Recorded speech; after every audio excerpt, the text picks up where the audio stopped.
Morning, something caught my attention from the great Martin Luther King Jr. He says, if you can't fly, then run. And if you can't run, then walk. If you can't walk, then crawl. But whatever you do, you have to keep moving forward. So if you can't fly, run. If you can't run, walk. If you can't walk, then you crawl. But whatever you do, you have got to keep moving forward. And it's a very important truth we need to tell ourselves every day. Every day is an opportunity to take one step forward. Every day is an opportunity to get closer to that goal or that objective. Like I always say, every day is an opportunity to win. Yesterday may not have worked for you.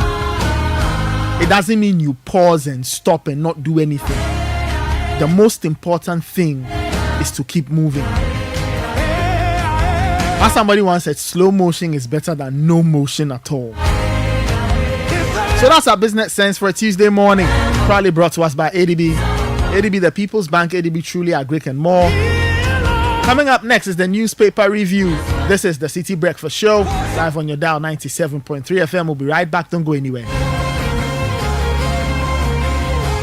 This is the Citi Breakfast Show, the city's biggest conversation.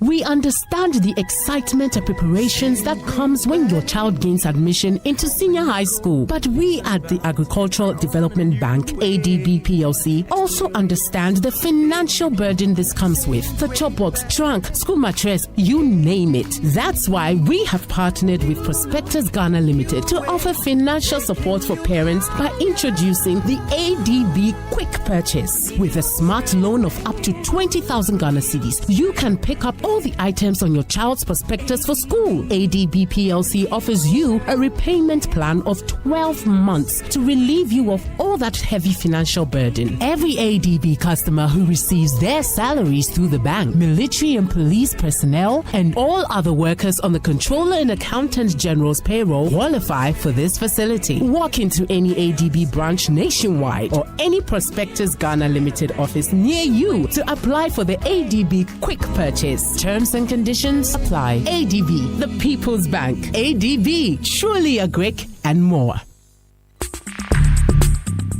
Join the conversation on the Citi Breakfast Show on Facebook at facebook.com/Citi97.3, Twitter at twitter.com/Citi973, and Instagram at instagram.com/Citi973 with the hashtag CitiCBS. The Citi Breakfast Show. Rise above the noise. Unleashing the power of radio. This is Citi 97.3. When I go to the where the sign already Citi 97.3. One thing got me moving on, cause my sorrows will be gone away tomorrow. Who got no fear enemy any day? They're gonna do the day. Who got no fear enemy any day? They're gonna do the day. Who got no fear enemy any day? They're gonna do the day. Who got no fear enemy any day? They're gonna do the day. It be the song I they sing where they inspire them. Life I live with they inspire them. In a my thing they put I again. It be the speed that they use where they retire them. I'm on top of me. 6:33. Them they do. Still listening to the Citi Breakfast Show. Coming up next is the newspaper review, proudly brought to us by Fidelity Bank. Now, if you are dreaming of a new home, own it with the Fidelity Home Loan. If you are dreaming of a new car, own it with the Fidelity Auto Loan. And if you are dreaming of getting the latest gizmos for your house, own it with the Fidelity Consumer Assets Finance. Everything you need is here. And if you want to expand your business, they have a wonderful business loan for you. Just dial 0800 003355 or visit any of their branches nationwide to turn your dream into a reality. With the Fidelity Bank loan, T's and C's apply. Fidelity Bank, believe with us. The segment's also brought to us by Total Energies. Have you heard of the incredible benefits of Excellium from Total Energies? Let me tell you about this premium fuel with amazing 3-in-1 power. The powerful 3-in-1 action will clean your engine, extend its life, and it will lower your fuel consumption. 3 for the price of 1, and you will drive, sir. Experience the difference with Total Energies Excellium. New formula. Choose Excellium. Choose quality. All right, let's get into the newspapers. Richard Alaska is here. Yeah, man. My man. Chale numu etite. Abeshi. Nakado. No, CNN Koti, Chale, Ngabu. Bojo Gwe Parliament. Macho me for Christ. CNN Koti. Abeshi. CNN Koti. Yeah, no, he just whole body, man. Big man. 9924 is also here with us. Yeah, now that's a fun party. Chale, there kosu. Papa Sky, So Kroma is somewhere. There kosu. About for say. Krona there, assume say Ajigong.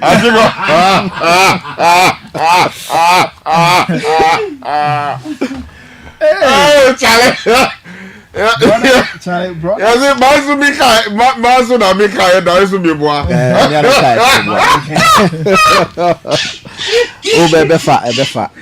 Oh, Ebefa. You drew stepping corner. You know, your book, you know, when you did the people did a track song with it. You know, some people did a rap and then they go for it. They put in so much effort just to lose. No, Charlie. Keep the faith.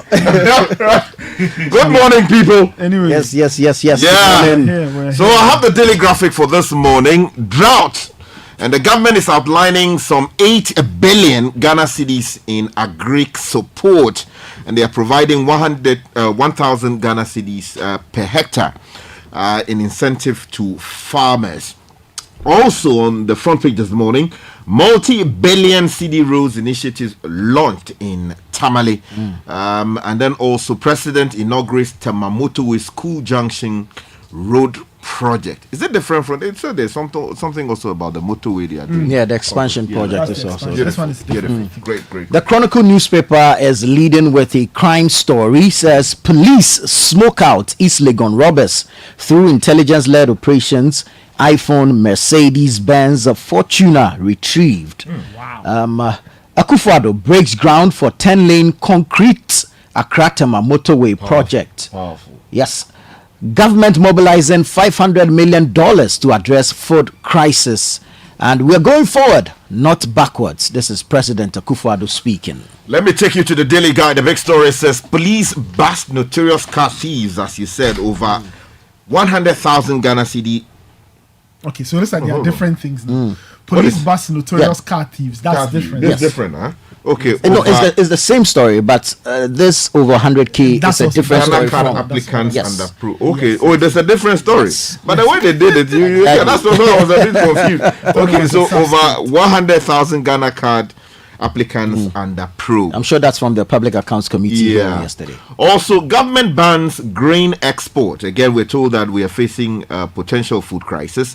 And then we've achieved more than you. Baumia Jabs Mahama. And the story about Nanado catching the sword for the Tema Accra motorway project also on the front page. Right, that's the same story the Ghanaian Times is leading with this morning. Says government begins the motorway reconstruction project to cost $350 million, expected to be completed in 36 months.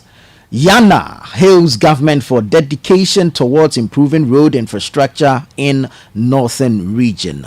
Akosombo Dam spillage, 200 million Ghana cedis released for resettlement project. Looming food crisis, grains export banned due to prolonged dry spell in 8 regions. Let me take you to the Anchor newspaper. Big story says doctors mistakenly leave gauze in woman's stomach after CS. Oh, this is tragic or troubling. Husband threatens legal action against hospital for negligence. Also on the front page, not a single drop of Ghanaian blood should be sacrificed for power. That's coming in from Dr. Baumia. And the Citi FM Channel 1 television, this is Ghana 2024 exhibition comes off. So Saturday and Sunday, all roads lead to the Accra Metropolitan Assembly forecourt. Yes, bringing together Ghanaian exhibitors to showcase their products and services to the rest of the world. Okay, let me take you to the Daybreak newspaper. Nana Katsord for motorway expansion project. DRIP will improve our roads. Land guards still active Ajegano, hotbed for Akwanye incantations, illegal operations. Okay, and coming up, Raz Oil Limited, Daniel Boni Awotri, and the $2.5 million CD scandal. Okay. Finally, from me, the graphic businesses attracting remittance through formal system make inflow process flexible and less costly. It's coming in from Yao Latte, who is quoted here by Charles Benoni Okine. Also, fintechs partner banks. That's coming in from BOG Director telling fintechs to partner banks. And then also GHIB upscales African correspondent banks to boost trade finance. Some other stories in the newspaper this morning. Graphic business. The Economy Times says CD likely to depreciate further. Oh, we better go. Oh. Why? Yeah. No. But this is not cool. At all. Macroeconomic indicators to worsen in Ghana, Nigeria through 2024. This is according to an audit firm. Cocoa Board disclaims minority statements that the board has lost financial credibility. That's it for the Economy Times this morning. All right, if you go to the online portals, channel1news.com has someone looking to a black one here, slamming Brian Champo and Kufadu for undemocratic election rhetoric. And he also condemns government's insensitivity toward Akosombo Dam spillage victims. Richard, this is very dear to you. Yes. In matter of drought, over 920,000 farmers to lose 7.4 billion cedis if crops fail. That's coming in from Brian Champo. The Finance Minister, Dr. Amin Adams, says Northern Ghana drought poses severe threat to economic growth. And Johnson Asiedu Nketia slams MPP for downplaying 24-hour economy policy. John Mahama to campaign in Greater Accra region. And in the Wasi, 7 Laboni SHS students barred from writing exam due to lateness. We'll get into that. Barred? Yes, they've been barred from taking the exam. Why is that part of the regulation? Barred entirely, or they were stopped from writing yesterday's paper? We'll get into that. These are just if they are late for the paper, is that... I'm sure. Of course, there are rules concerning being late and what it could mean. That would be heavy-handed. I mean, there's something known as, what's the word? The principle of proportionality. I don't think that it is proper that merely because a person is late, you bar him or her from writing. No, completely unacceptable. Okay. I mean, that should go to her detriment when it comes to the time allocation. Okay. But certainly not barring the person. Okay. That I would disagree with any day. Okay. CitiNewsroom.com says voting for Mahama will reverse Ghana's progress. Nana Akufo-Addo is speaking. And he says, Asiedu Nketia is here also with the election. Reject Bawumia over unfulfilled 2020 promises. And other stories. Government allocates 8 billion cedis to tackle drought in northern Ghana. And then there's the Wasi story that, Richard, you feel so strongly about. Dominic Nitiwo, the defense minister, says security forces to be deployed at borders to prevent grain smuggling. And the president has cut short for the Accra Tema Motorway expansion project. And if you go international, the BBC is here. Says massive Russian strikes hit Ukraine for second day. So it looks like the war has reinvigorated itself. So they are back. They've upped the ante again. And it says surging seas are coming for us all, warns UN chief. And singer Mariah Carey, she's going through a very tough time. Mariah Carey's mother and sister die on the same day. That's really sad. Really sad. And Palestinian Health Ministry says 6 killed in West Bank attacks. And then if you go to CNN is also here with some news. If you go to their portal, edition.cnn.com, the U.S. Vice President hopes to give the Republican nominee the chance to sabotage himself. So that is the analysis. That's an interesting one. Anyway, reporter asks Trump about muting mics at upcoming debate with Harris. And a Russian Elon Musk with 100 biological children meets Pavel Durov. Pavel Durov is the founder of Telegram. Yes. So they are also arrested in. He's also in some trouble. He's also in some trouble. They say he allows all kinds of things to fly on his platform. And so. Yeah, but again, I mean, the person running the platform be held accountable in the sense they are trying to do it. I think there's a common law principle about separating owners of platforms from what happens on the platform. There appears to be an attempt to impose criminal liability, and I do not think that is proper. If that is what they are doing, it is completely unacceptable. The French would have to really take a second look at what they are doing, because if we are holding all platforms accountable for what they do, of course, the French people, what they have been doing in Africa, I mean, can we say that when their presidents come here, we grab them and do whatever we want to do with them? Okay. We should be measured in how we respond. I get you. Anyway. Let's get into the stories. I think we should start with the drought. This on Channel 1 news.com. And the Agric Minister is here. Over 920,000 farmers to lose 7.4 billion cedis if crops fail. Yeah. Now, Brandon Champo, who's the Minister of Food and Agriculture, is saying that 928,523 farmers cropping 1.857 million hectares are at risk of losing an estimated investment of 7.4 billion if there is total crop failure. He said the corresponding revenue loss was estimated at 22.2 billion cedis, representing 10% of the agri GDP of 220 billion. Now, this is due to the dry spell that has hit the northern part of the country, and he said this yesterday during a press briefing. So they are trying to address that according to the Daily Graphic, and they intend to pump in some 8 billion Ghana cedis in support. Emmanuel Boni, writing for the Daily Graphic this morning, says government has outlined an estimated 8 billion Ghana cedis, translating to into some $500 million in plan on various interventions, mainly to support farmers affected by dry weather to ensure food security in the country. Now, the funds will be sourced from the story continues on page 3, a combination of the contingency fund, budget alignment, and development partners. Now, the Minister for Food and Agriculture, as you said much earlier, Dr. Brian Achampong, at a press briefing in Accra yesterday, said estimates suggested that farmers in the affected areas had lost investments of approximately 3.5 billion Ghana cedis, risking a potential revenue loss of 10.4 billion. Now, the numbers you announced, there seem to be... Did you also say 3.5 billion? Because the number appears to be somewhat different from what you had announced. No, what Nathan is announcing is the investment by the farmers, which happens to be 7.4 of the investment. The 7.4 million cedis worth of investment, which would have generated a revenue of about 22 billion.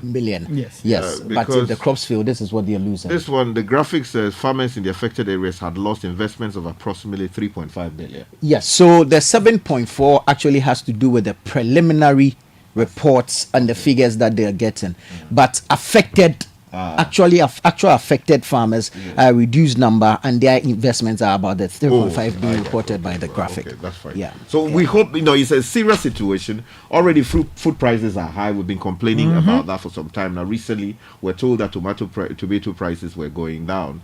We hope that the prices should go down, but what's happening, given what we saw in 2023 with the Volta Dam spillage, how farmers got affected, and how it is impacting food prices. I think something has got to be done to deal with the situation. We just hope that it does not become just another opportunity for people to line their pockets.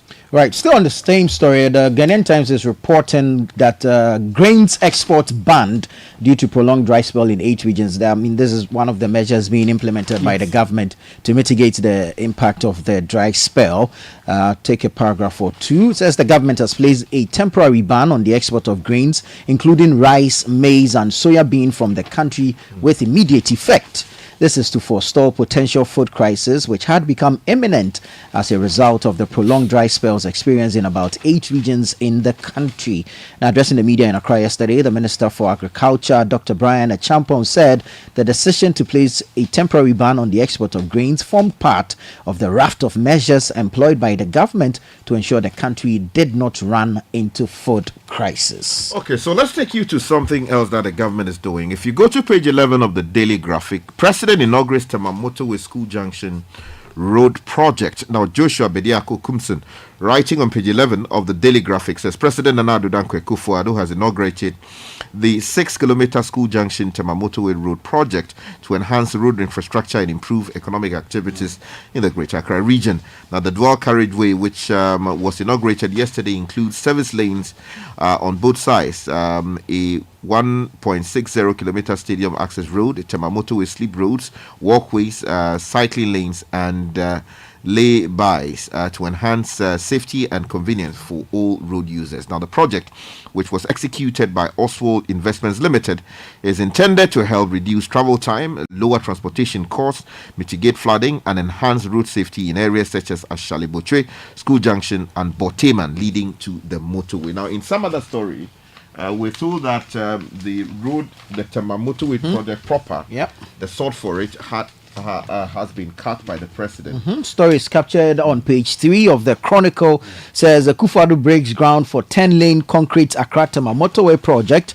Story by Maxwell Ufori, and it says the president Nana Addo Dankwa Akufo-Addo on Monday, August 26, 2024, broke ground for the reconstruction and expansion of the Accra-Tema motorway. The project, which will transform the motorway into a modern 10-lane expressway, is the first public-private partnership (PPP) in the history of Ghana's road infrastructure. Now, speaking at the groundbreaking ceremony, President Akufo-Addo said the project marked a significant milestone in Ghana's infrastructure development. The president highlighted the historical significance of the motorway, originally commissioned in 1965 by Ghana's first president, Dr. Kwame Nkrumah. Quote, the Accra-Tema motorway has served as a vital artery of our nation's development for nearly 6 decades. However, the time has come for us to renew this legacy and ensure that it continues to serve the people of Ghana for generations to come, he stated. Okay, let's take you to some police-related stories, because a number of them are in the news this morning. Page 3 of the Daily Guide says, police bust notorious car thieves. A.R. Gonda reporting says, following a robbery incident in front of 2 victims' residence at Itlegon in Accra, the police have arrested suspect Isaac Brenna Ishan, 30, on August 21, 2024. Now, on August 19, 2024, the police swung into action with an investigation into the robbery incident in which the robbers dispossessed the victims of a Mercedes-Benz C-Class 180 salon car at gunpoint. Now, 2 iPhones, AirPods, and an unspecified amount of money in front of the arrested are also collected. Now, the police have retrieved from the suspects 1 iPhone 13 Pro Max, which belongs to one of the victims, and a Samsung Galaxy A15 or 15. Now, the suspect told the police that a certain Peter Amuzu, Charlie, aka Master P, 47, an ex-convict, can you imagine, who was jailed for a similar offense and recently released from the Insawan prisons, was his accomplice. Now, suspect Peter Amuzu was arrested on August 23, 2024 at his hideout in East Legon, and an iPhone 12 Pro Max, which also belongs to one of the victims, was recovered from him. Kudos to the police, and we hope that this matter goes to trial quickly and the suspect punished. If you go to the back page of the Ghanaian Times, the 2 Galamsey stories, but this one caught my attention. Quite worrying. Says birth defects linked to heavy metals and chemicals used in Galamsey. This is according to Dr. Ampoma. Story by Abigail Anno. The activities of illegal mining, commonly known as Galamsey, has been linked to the increase in birth defects among newborns and infants in the country. Accordingly, health experts have stressed the need for urgent steps to curb the menace and other environmental degradation activities that pose health risks to the population. Quote, we do know that heavy metals and some of these chemicals and substances used in the Galamsey activities can actually cause birth defects like cleft. So if you have a situation where your water bodies or your food sources get contaminated with a lot of these heavy metals, the chances of you getting children born with these abnormalities are higher. We do not have to wait for the worst to happen before we take action. It is important for all of us to take the necessary steps to make sure that our water and our food sources stay free from such contamination. Dr. Pokuwari Ampoma, Chief Executive Officer of the Kolebu Teaching Hospital, cautioned. Well, great. Let's take you now to another story related to the health sector. This is troubling. The Anchor newspaper says this morning, doctors mistakenly leave gauze in woman's stomach after CS husband threatens legal action against hospital for negligence. Now, a frustrated husband, Bismarck Adum Haruna, is threatening to take legal action against a popular teaching hospital in Ghana after a medical team that operated on his wife mistakenly left gauze in her stomach during a cesarean section.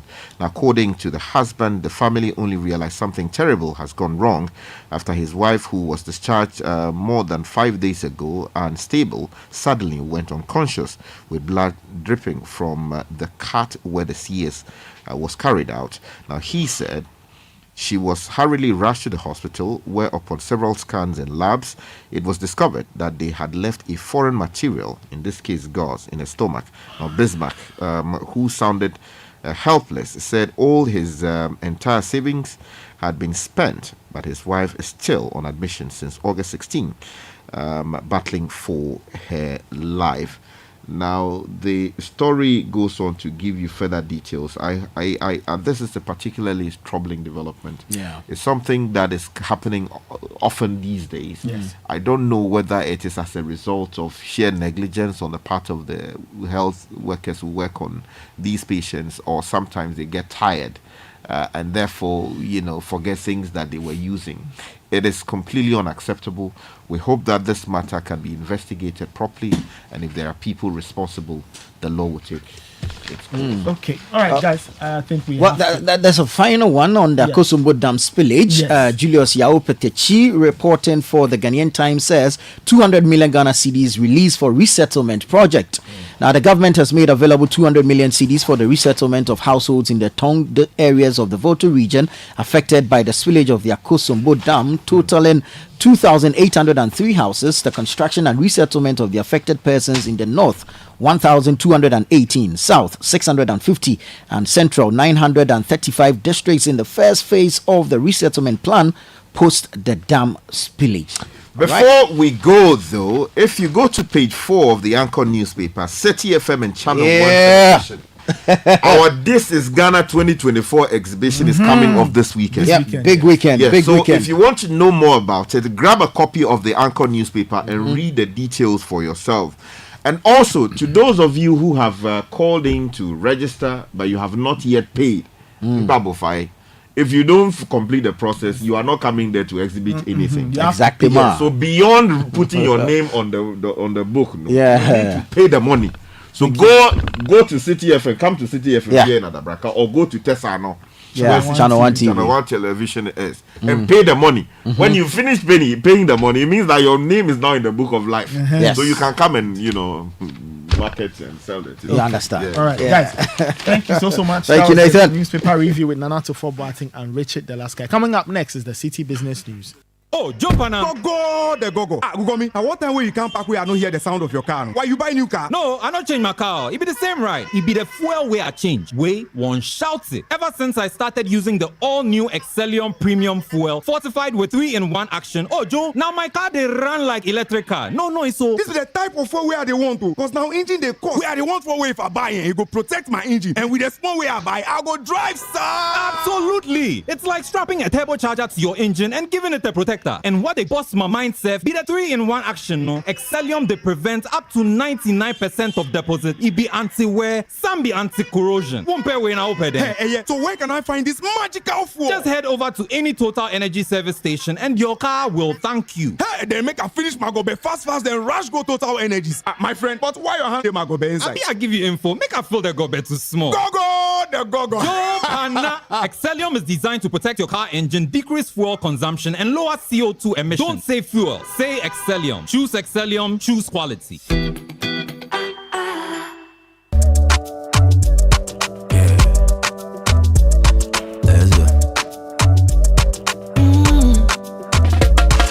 My body, when you wake up in the morning and you know the money calling, oh, you go work, but you know it's out in your side.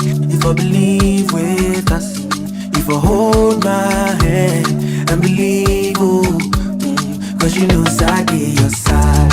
When you dream, no say I live by you.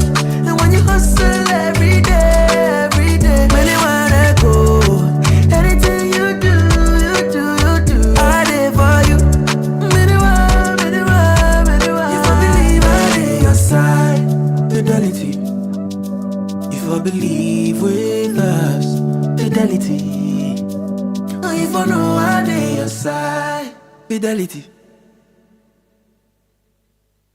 The Citi Breakfast Show. Rise above the noise. Coming up next is the City Business News. Proudly brought to us by MTN. MTN Momo is 15. 15 years ago, what were you doing? Think back to all those moments. Momo has been there for you. From the first time you sent money to the first time you paid your bills. Now you can seamlessly do your transactions. All because MTN Momo is here. Now get ready for some mouth-watering offers as we celebrate MTN or Momo at 15.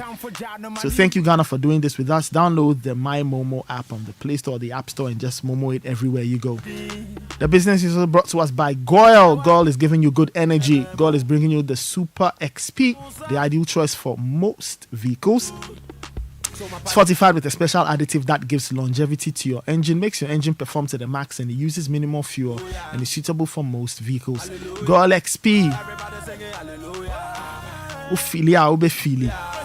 Goyle good energy. Go on, yeah, dear. All right, let's get into the City Business News. Neil Atilat is here with the details.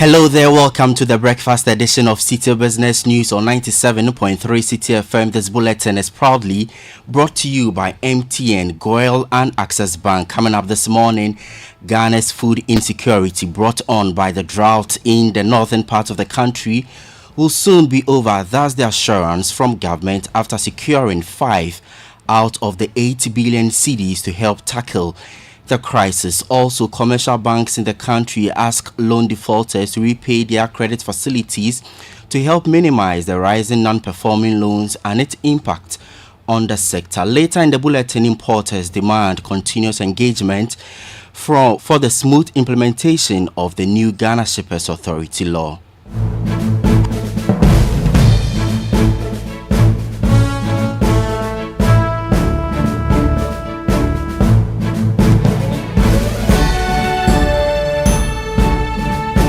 My name is Neil Latte. Thank you for joining us. Details of our stories now. The government has mobilized approximately 5 billion cedis out of the 8 billion cedis target to address the food crisis caused by the ongoing dry spell in the northern part of the country. Finance Minister Dr. Mohamed Amin Adam disclosed that the funds were sourced from the contingency fund and development partners, with the remaining 3 billion cedis expected to be raised soon. Here is the minister providing a breakdown of the funds accumulated at a press briefing. Secure up to $160 million. That's about 2.5 billion Ghana cedis. This is largely coming from the contingency fund, which our constitution established. And so we intend to trigger the processes for accessing the contingency fund. We are also doing what we call budgetary alignment to reallocate some funds that were originally meant for other purposes towards addressing the crisis. We can report that we are able to secure 155 million US billion Ghana cedis. And so out of the 8 billion Ghana cedis we are seeking to mobilize, we can say that we have visibility on about 5 billion Ghana cedis. Dr. Mohamed Amin Adam is the minister responsible for finance. Now, commercial banks in the country are expressing concern over the rising culture of loan default among Ghanaians, which they say is significantly contributing to the surge in non-performing loans within the banking sector. Speaking at the facts behind the figures program organized by the Ghana Stock Exchange, the managing director of GCB Bank, John Kofi Adomanko, called on borrowers to honor their loan obligations promptly. The following report has more. Non-performing loans in the banking industry continue to rise, driven by a range of factors including escalating government arrears, macroeconomic instabilities, poor credit risk management, and weak credit procedures. At the 119th Monetary Policy Committee press briefing, the Bank of Ghana disclosed that the industry's NPL ratio had surged to 24.1% in June 2024, up from the 18.7% in the same period of 2023, underscoring the heightened credit risks in the system. Speaking at the Facts Behind the Figures program organized by the Ghana Stock Exchange, Managing Director of GCB Bank PLC, John Kofi Adomako, urged the banking public to repay loans promptly as part of efforts to curb the continuous rise in the NPLs. We have a bad habit in Ghana. We borrow money and we don't want to pay. We have to pay. The banks should go out and collect their monies. It is as a result of this that our NPLs are rising. It's as a result of this that pricing for loans is very expensive. We should make it a habit that you go to a bank to borrow. It doesn't matter whether it's a GCB or XCB. When you borrow money, your responsibility is to pay back. And the banks must go out and collect their money. And that's what GCB is doing. Otherwise, we cannot lend. If you continue to borrow money from the bank and you don't pay back, then the banks cannot lend. So it will do all of us good. We're an emerging economy. We're a growing economy. We have huge opportunities. And banks have a role to play in making sure that liquidity is available for businesses to thrive. But as banks make money available for businesses to thrive, our customers, the general public, please, let's pay our loans. Managing Director of GCB Bank PLC, John Kofi Adomako, ending that report there. The Importers and Exporters Association of Ghana is stressing the need for continuous engagement between the Ghana Shippers Authority and key stakeholders to ensure the smooth implementation of the Ghana Shippers Authority Law 2024. This comes as a section of the business community have expressed reservations about certain sections of the law and have asked President Akufo-Addo to delay assenting to it until further dialogue takes place.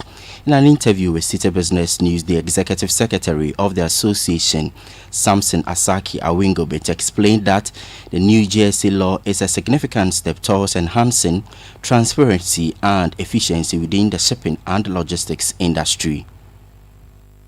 This Ghana Shippers Authority Current Parent Act is there to support we, the business community, especially the shipper, the importer and the exporter. Apart from the charges that the Shippers Authority was asking that you register, you renew your renewal with the Ghana Shippers Authority, they will pay certain fees, if certain charges, if you have to bring a case before them, and we raised and they were ready to listen to us. I am sure their doors are still open for any engagement. And so for me or for us, I think that this Parent Act has come to actually streamline the shipping. When I say the shipping operations, I'm talking about the carriers who are unduly taking the vulnerability of the importer and taking the vulnerability of the importer by charging them certain fees and charges. And sometimes when the importer pays his or her duty at the port and could not raise the money to pay their local handling charges, the carriers or the shipping line will hold the cargo. No, even the President of the Republic of Ghana cannot even ask them to release it. The Transport Minister cannot even ask them to release it, let alone the Shippers Authority when they didn't have the act. So now that they now have an act to regulate this industry,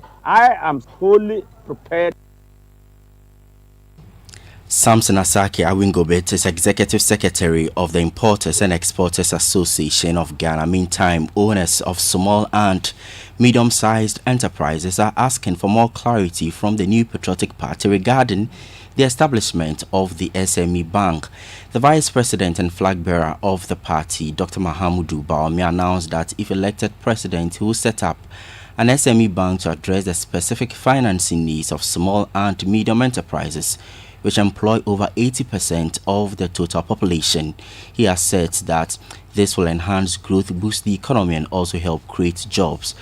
But President of the Ghana Association of Startups, Solomon Ejay, tells Citi Business News that there must be further details on how the policy will be implemented.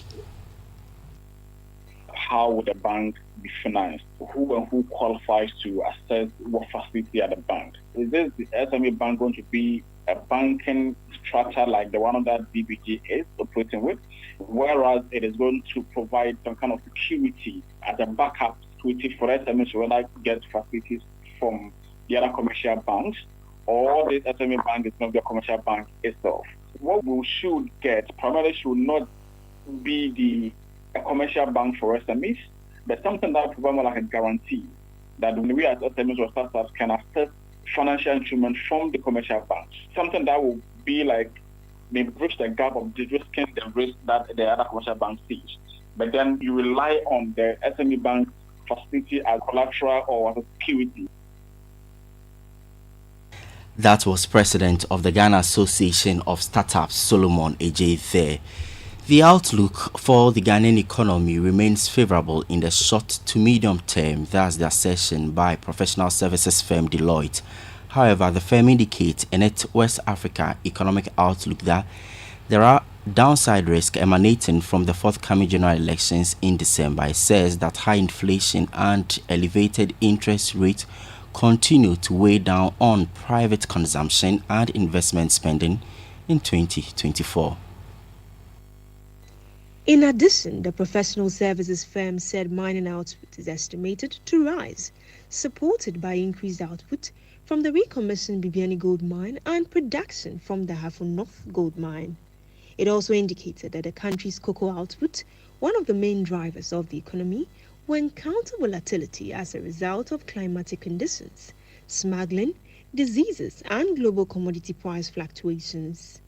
Deloitte also noted that Ghana, compared to Nigeria, appears to have stronger growth prospects, while adding that the implementation of the monetary policy measures by the Bank of Ghana also helped reduce inflation. That was a Business Desk report. Before I go, let me take you to the Forex market, where the dollar could be sold to you at 16 cedis, the pound at 20 cedis 30 pesos, and the euro at 17 cedis 20 pesos. And that's it for the breakfast edition of Citi Business News, proudly brought to you by MTN, Goyle, and Access Bank. My name is Neela Latte. Do have a good business day. When you want to eat, just Momo it. Tired of the long queues in the supermarket? Pay with Momo. When you really want that beautiful new blouse, just Momo it. When you want to get a trim and get fresh to impress you know who, just Momo it. When you need to pay your utility bills and domestic staff, Shani Momo. When you want to send love to the family back home, send some Momo. Join the millions of MTN Momo users all over Ghana and live life the brighter way. So just Momo it. MTN. Join the conversation on the Citi Breakfast Show on Facebook at facebook.com/Citi97.3, Twitter at twitter.com/Citi973, and Instagram at instagram.com/Citi973 with the hashtag CitiCBS.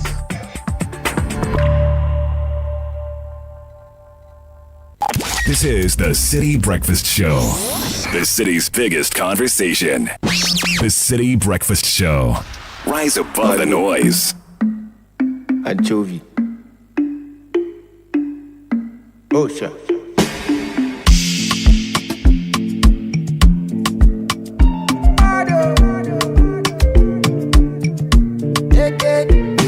I don't pay my dues, I dey party today. Bad belle people, they talk go today.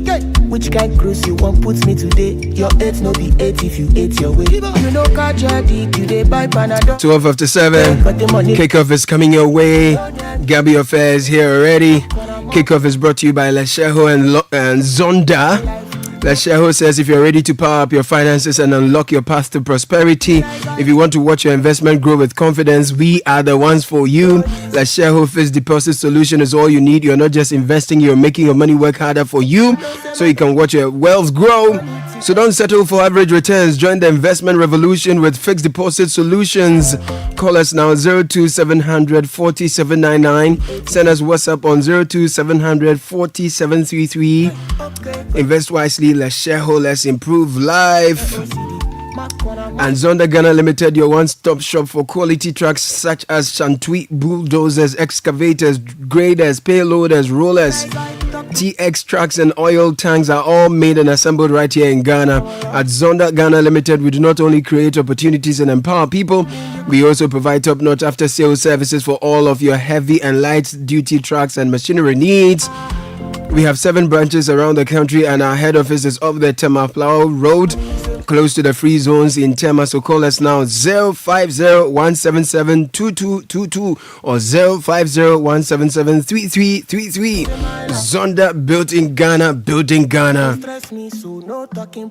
When you near me, I'm just into my own.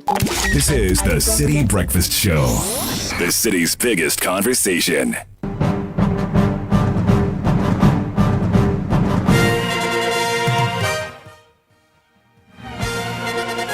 And Gabby Affair joins us in the studio with Kickoff. Good morning, my brother. Good morning, Caleb. Tuesday morning, August 27, 2024. Hello, and welcome to Kickoff on the Citi Breakfast Show. Coming up this morning. And so you realize that all of these are very critical and important. So that at least we know, and that's not the only thing. There are even the hoteliers, the hotels, they are crying. That's the owners. So they are also, and that's all the transport services. All these are things that we need to know. All right, Kobna Mensah Woyome calling for a continuous probe into the issues surrounding the African Games, with the latest of the issues being the GBCN Sports Ministry episode. More from him in a bit, plus the 2024 US Open is underway. Goes through inside our Thrash Stadium on day one at the Open, and it was comfortable in the end. All right, so brilliant start from the defending champion Coco Gauff. She's through to the second round of the US Open. The final Grand Slam tournament started yesterday, and I'll run you through the results plus some transfer news all coming up in a bit. But let's begin from Prom and day 2 of the 30th Ordinary Congress by the Ghana Football Association will continue later today at 11 a.m. at the Ghana Soccer Center of Excellence. Now, the convocation itself will take place this morning, where GFA boss Keta Kreku is expected to provide an update on strategic initiatives being implemented and new ideas expected to be discussed and affirmed for execution during the main convocation. And it is the first time the Congress will span 2 days, and it began yesterday with some sort cutting ceremonies, which included the construction of a 40-bed accommodation facility and also the construction of a new gymnasium, a swimming pool, and a futsal arena at the GFA's Technical Center. Here's GFA boss Keta Kreku. Very soon, like you've just seen, what you are seeing is a foundation of the gym. It started already, and it's through our partnership with FIFA. When you are transparent, when you adapt all the good governance practices, and when you are cleared by FIFA, especially through the central audit, you can assess the forward program. And that's exactly what your FA has done. And we will start investing in the swimming pool, in the futsal arena in the next few days and weeks. All right, so that's GFA boss Keta Kreku speaking there.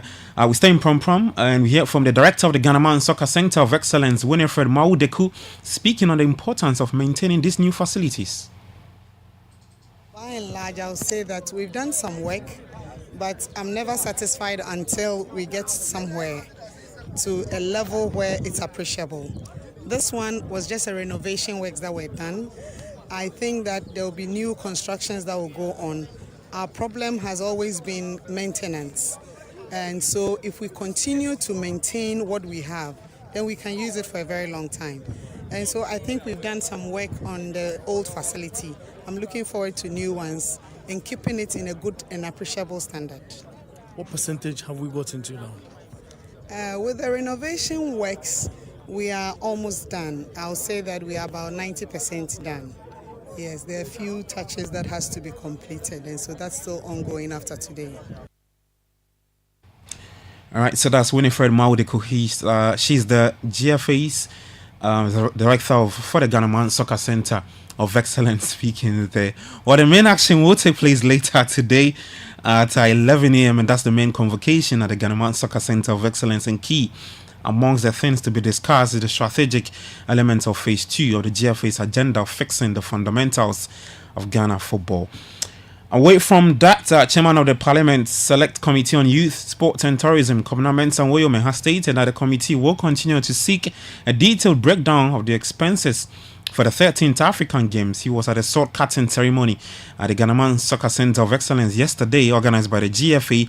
And speaking to City Sport on the sidelines, Woyome emphasized that the sports minister must keep addressing the lingering issues related to the games. we will be asking for the particulars to come so that we all delve into it and then be clearing our minds. Nobody's playing mischief at all. Nobody's playing mischief. It's for everybody to watch. God, we want this industry to grow. We want our sportsmen and women to benefit even more. We want them to excel. We want to build capacity. I mean, that is why we are doing what we are doing. And that is why we are here to applaud our FA for all the good things they are doing. And so, we'll talk. All right, so that's Chairman of the Parliament Select Committee on Youth, Sport and Tourism, Kobna Mensah, William speaking there. Now to the camp of Samatex 1996, and in the second round of the CAF Champions League, they'll go up against Moroccan team Raja Casablanca. The first match is scheduled for September at the Accra Sports Stadium, with the return leg taking place in Morocco. Well, Raja Casablanca bought 3 CAF Champions League titles and 2 CAF Confederations Cup titles. And although the challenge is significant for the Ghanaian champions, head coach Newroudeen Amadou remains confident, asserting that they are not intimidated by their Moroccan rivals. Yeah, going to work on the attacking. If they have scored 7 goals, it doesn't mean, it doesn't scare us. This is football. Anything can happen. But what we know that is going to be a 12 game, so we have to brace ourselves up towards the tasks. And so for me, there's nothing scary about it. We just have to do our best and try to see how possibly we can correct our mistakes looking at this match. Maybe we have a playback and sit down and see exactly what we should be doing going forward. So that's that. All right, so that's Samatex head coach Newroudeen Amadou speaking there. We head to Europe, and Liverpool are considering a move for Juventus winger Federico Chiesa. 26-year-old attacker has been deemed as surplus to requirements by Juve manager Thiago Motta, who took charge of the Serie A side earlier this summer. Chiesa, who was part of Italy's squad at Euro 2024 and reportedly has 1 year left on his contract. Manchester City have also agreed a £21.2 million deal with Saudi Pro League club Al Hilal to sell defender João Cancelo. Personal terms are not thought to be a problem, although Cancelo is yet to agree to the move. If he does, the 30-year-old is expected to sign a 3-year contract and then his 5-year stay at Etihad Stadium. Well, former Real Madrid and Everton playmaker James Rodriguez has joined La Liga club Rayo Vallecano as a free agent. The Colombian has been without a club since leaving Brazilian side Sao Paulo this summer. In tennis, in the US Open for the men and women single results, defending champion Coco Gauff, she cruised into the second round of the tournament to make the perfect start to her title defense. Gauff dropped only 2 games as she beat French player Varvara Gracheva 6-2, 6-0 and looked back on form after a disappointing build-up to the tournament this month. Here's the American after progressing to the second round. Yeah, it was definitely a lot of pressure this tournament, but I'm just enjoying it. And last year was incredible, so I'm just bringing those vibes here. Whatever happens. And yeah, if it's great and honor to be back here on Arthur Ashe and playing in front of you guys.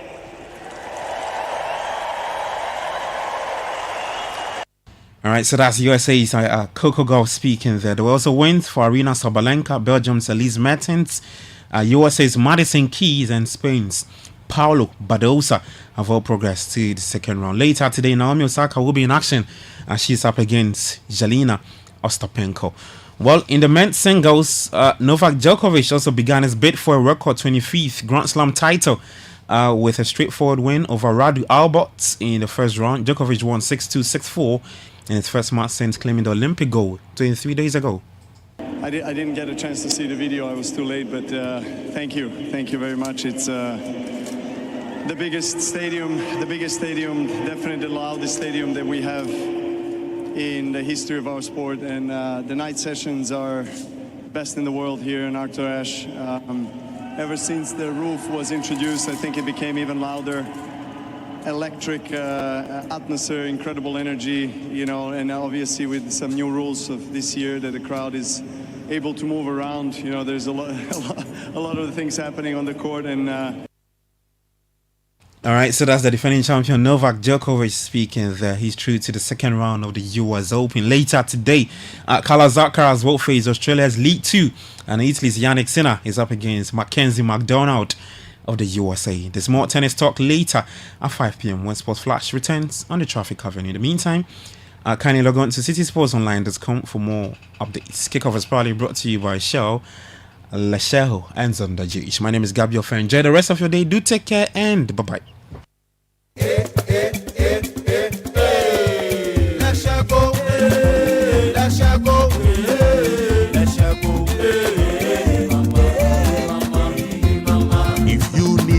Services, innovative financial solutions.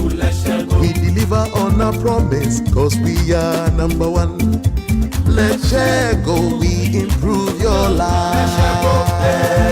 Let's share go, let's share go, hey mama, hey mama, hey mama. Even when you're stuck with nothing, come to let's share go. No matter your situation, let's share go, we improve your life. Let's share go, hey, let's share go, hey, let's share go, hey mama, hey mama, hey mama. Let's share go, we improve your life.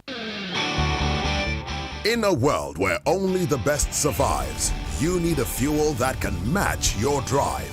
A fuel with unparalleled protection for your engine, superior efficiency, and unrivaled performance. A fuel so unbeatable, when you get behind the wheel, you'll focus on what really matters. The journey ahead. That fuel is Shell V-Power, because no other fuel gives your engine better protection, better efficiency, and better performance. Be unbeatable. Drive unbeatable. Shell V-Power. Shell, go well. Guys, Charlie, you know that mining contract I've been chasing for years? I just got awarded the deal. But the issue is where to get the right and quality heavy-duty trucks to execute this job here in Ghana. Relax, my guy. Remember my recent construction deal at Pokwase? Zonda sorted me out. Zonda? What? Who is that? Zonda Tech Ghana Limited is your one-stop shop for machinery, heavy and light-duty trucks, and pickups. They have the Shantui bulldozers, graders, payloaders, rollers, poor pickups, 4-land light trucks, TX trucks, and oil tanks. Made and assembled right here in Ghana with top-notch after-sales service and standard prices. Made in Ghana. This is amazing. You haven't seen my Zonda Power pickup, which I take to the office? Strong, durable, and tough on our roads. Hey, that's from Zonda too? Absolutely. Zonda is the right place for you, my guy. Oh, now I am sorted with Zonda. Zonda Tech Ghana Limited, your solution for heavy and light-duty trucks. Located at Tema, off the Aflao Road. Call 0501 772 222 or 0501 773 333. Zonda, built in Ghana, building Ghana. Hey, well, yo, I did tire for Abu Chef. See, everything I do, Abu won't do some. Last year, I bought a cattle farm in Yanton. I see he go buy a farm next to mine. I marry Fauzia. No, he marries Fauzia's sister. I buy my motorbike. I see no, he go buy motorbike too. But you don't see since you buy your bike, he has bought 4 motorbikes, which have all broken down. He don't maintain bikes at all. His problem be say he dey put wrong lubricant for his bike inside. The correct motorbike oil where if you put inside be Shell Advanced Lubricant. Shell Advanced Lubricant be the only motorbike oil where they make them for motorbike to protect engine, clutch and brake. Where he no. Wait me, wallahi, I no go tell him. Shell. Hey, well, hey, where you go? If you don't go tell Abu, me I don't go tell him say make you use Shell Advanced Lubricant for him bike. Hey, visit any Shell station or distributor today to get your Shell Advanced Lubricant for your motorbike. Shell Advance, complete protection for your bike. Why do you allow cough, cold, and flu to ruin your happiness? You need Samalin Cough Syrup. Samalin Cough Syrup will relieve you and your family from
Hi, this is Health Secrets by Sankofa Natural Spices. I'm Dr. Simi.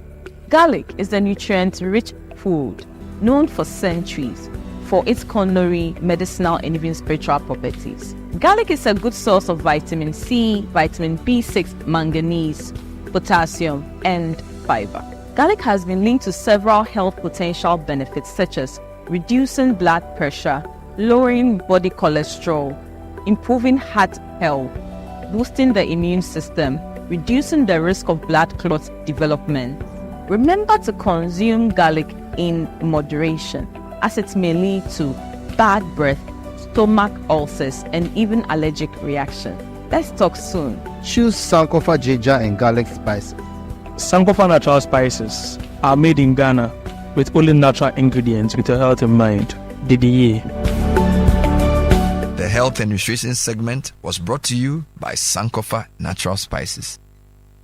This is the story of Kofi Ba from Takwa. His story has just begun, but it has a world of opportunity ahead of it. His first day at school, his last day in SHS, going to the university, getting into the fast food business, expanding into the delivery business, and everything to look forward to. And just like Kofi Ba's story, Absa Bank believes there's something special about your story. And we invite you to write it with us. Your story matters. Absa. Akaya by Trasaco invites you to feel with your ears the ultimate snoozing experience. Look this way at our walk-in closet. Over here, you can watch the sun rays streaming through the window. And now, block them out for a good snooze with a blackout curtain. Because there's no place like a home from Akaya by Trasaco. To find out more about our exclusive homes, visit akayabytrasaco.com. Akaya by Trasaco. More than you imagined. This is the Citi Breakfast Show. The city's biggest conversation. The Citi Breakfast Show. Rise above the noise.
August 27, 2024. If you want to dedicate this song to anyone, you may do so. Send your dedications by 0549986996. The Coco Memory has come. I love it. First Sight Enterprise, Coco Memory. I love it, but there's so much to do on the show today. President has cut the sword for the Tema motorway reconstruction. We will look into that. project is estimated to cost $350 million. We'll turn our tentacles to some other projects as well to find out how they've been faring. This is Ghana exhibition is happening this weekend. We'll share with you some of the companies that have made their way into the book of life. And then those who are tittering on the shoulders, on the bodies. We'll let you know.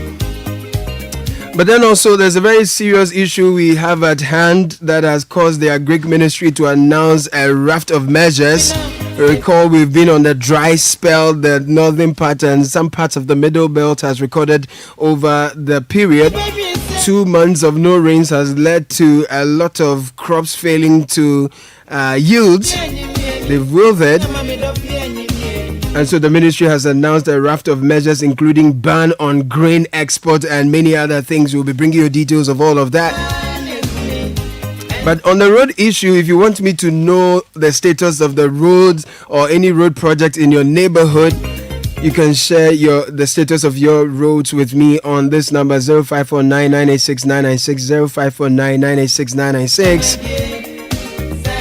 In the meantime, are you ready to make every moment count, from the simple pleasures of treating yourself to unforgettable weekend getaways or a special surprise for someone you love?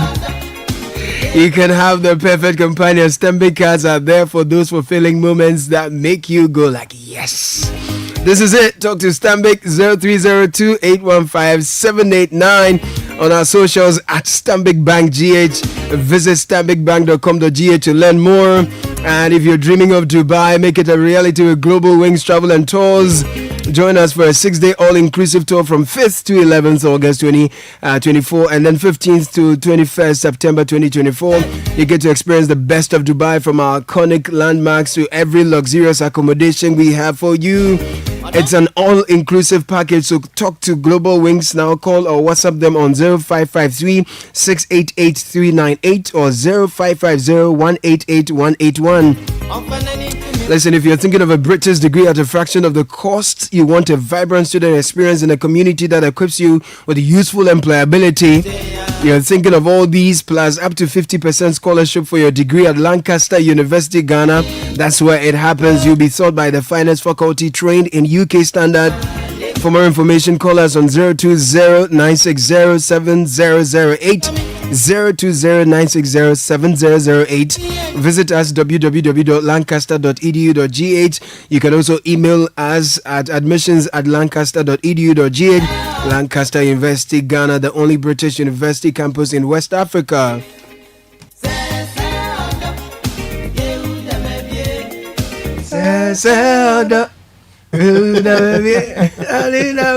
Happy birthdays. Yeah, we'll get to that. We'll get into that in a bit. But Twisco is here. Yes. It's selling in your neighborhood store for only 1 CD 80 pesos. You are hungry, please go and buy Twisco. Add some bread, add warm water and milk, and stir and drink. You'll be fine. Start your day with a cup of the great tasting Twisco and power your dream. This ad is FDA approved. Your living room deserves class, warmth, and memory for your family and friends who visit. So that's why you need to get Ash Foam's wide range of sofas and couches that fit in every corner and every space in your living room or balcony. Call 0243-200-729 or go to their shops or in the malls or all the showrooms around you and be amazed. Free delivery to your doorstep. Ash Foam is the only ISO 9001 2015 certified manufacturer of foam and other soft furnishings in Ghana. Be an Ash Foamer now. Ash Foam, feel it, know it. Akaya by Trasaco is here. They've just broken ground on phase 1 of this master planned estate. You get a lovely green park, private movie theater, paddle tennis court, and all that you can imagine. Visit akayabytrasaco.com for more info. And the new order of retirement is here. You can retire on your own terms with a guaranteed monthly income for the rest of your life. Simply invest a lump sum into the Old Mutual Retirement Salary Plan today and start receiving monthly income to enjoy your perfect retirement. It's that easy. Old Mutual, do great things every day. I like it.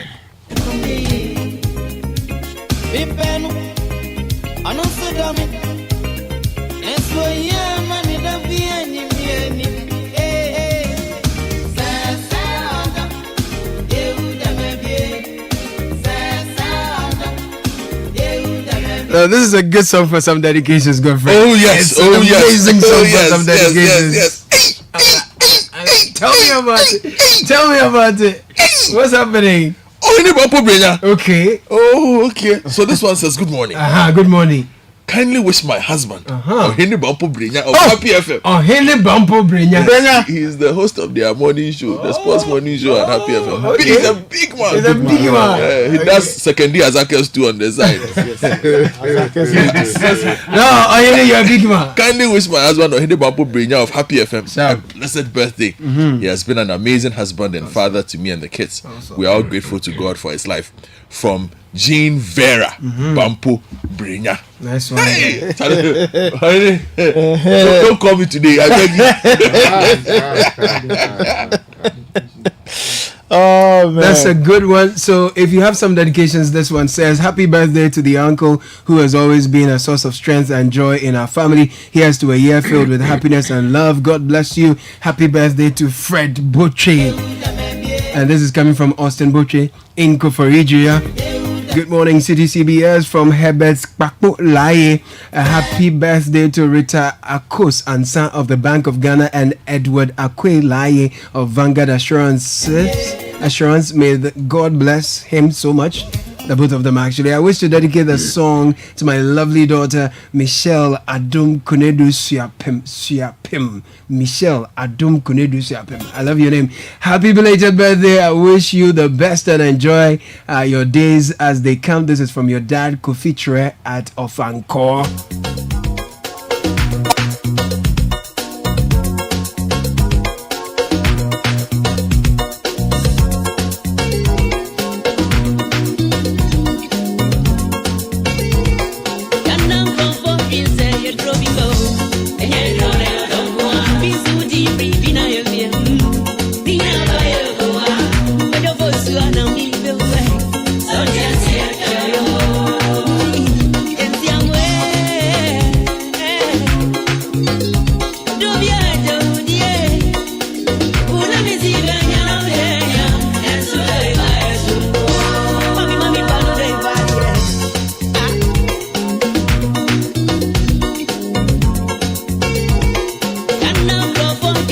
Another classic, and this is from Charles Kojofosu, Daddy Lumba.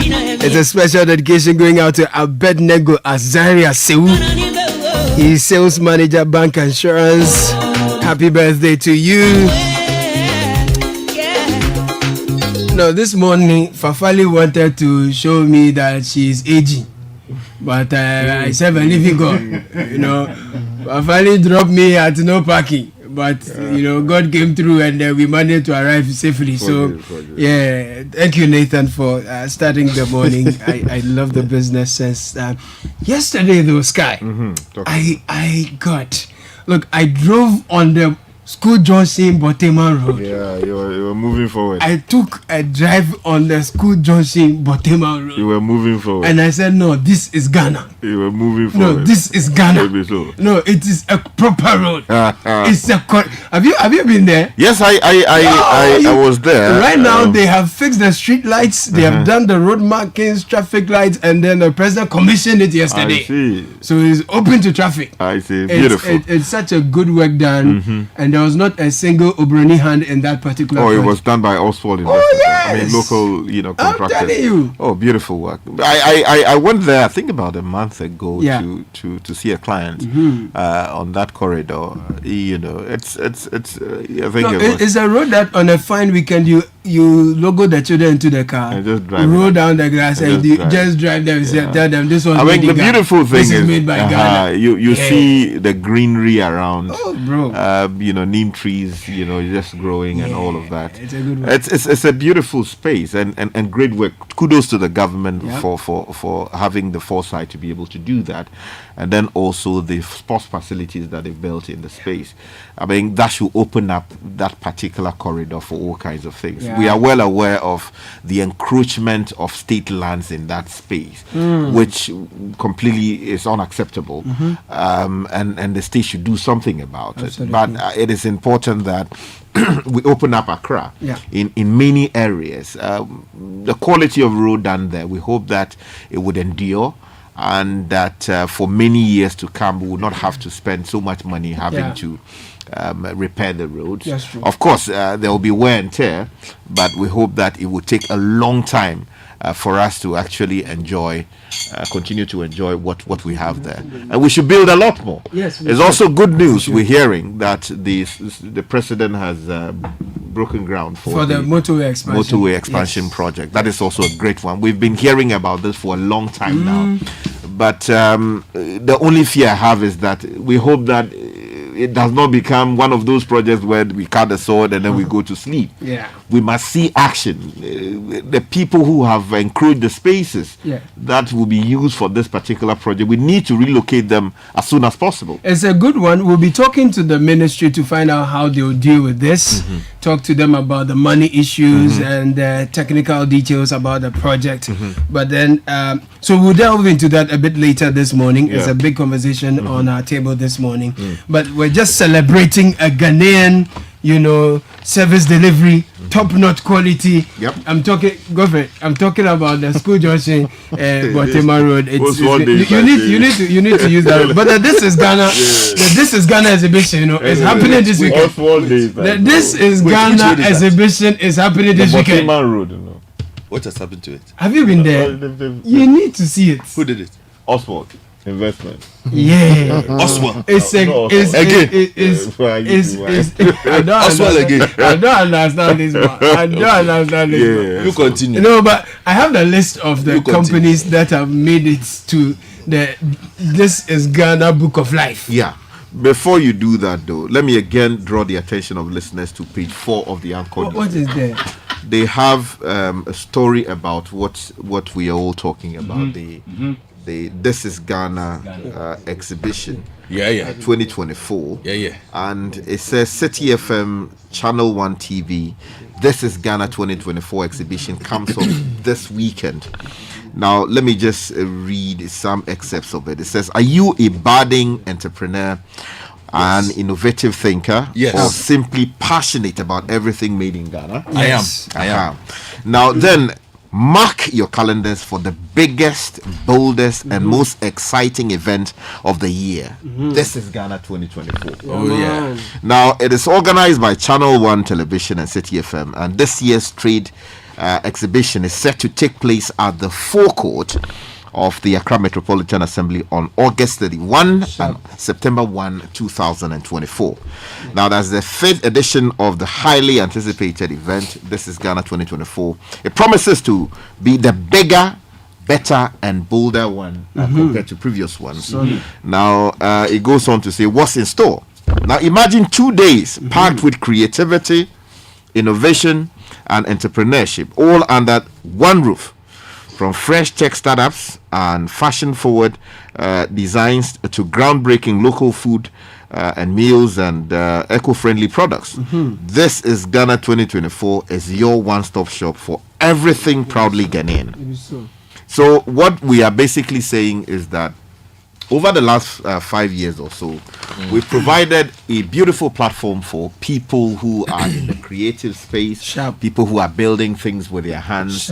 These things made right here in Ghana, which are providing solutions.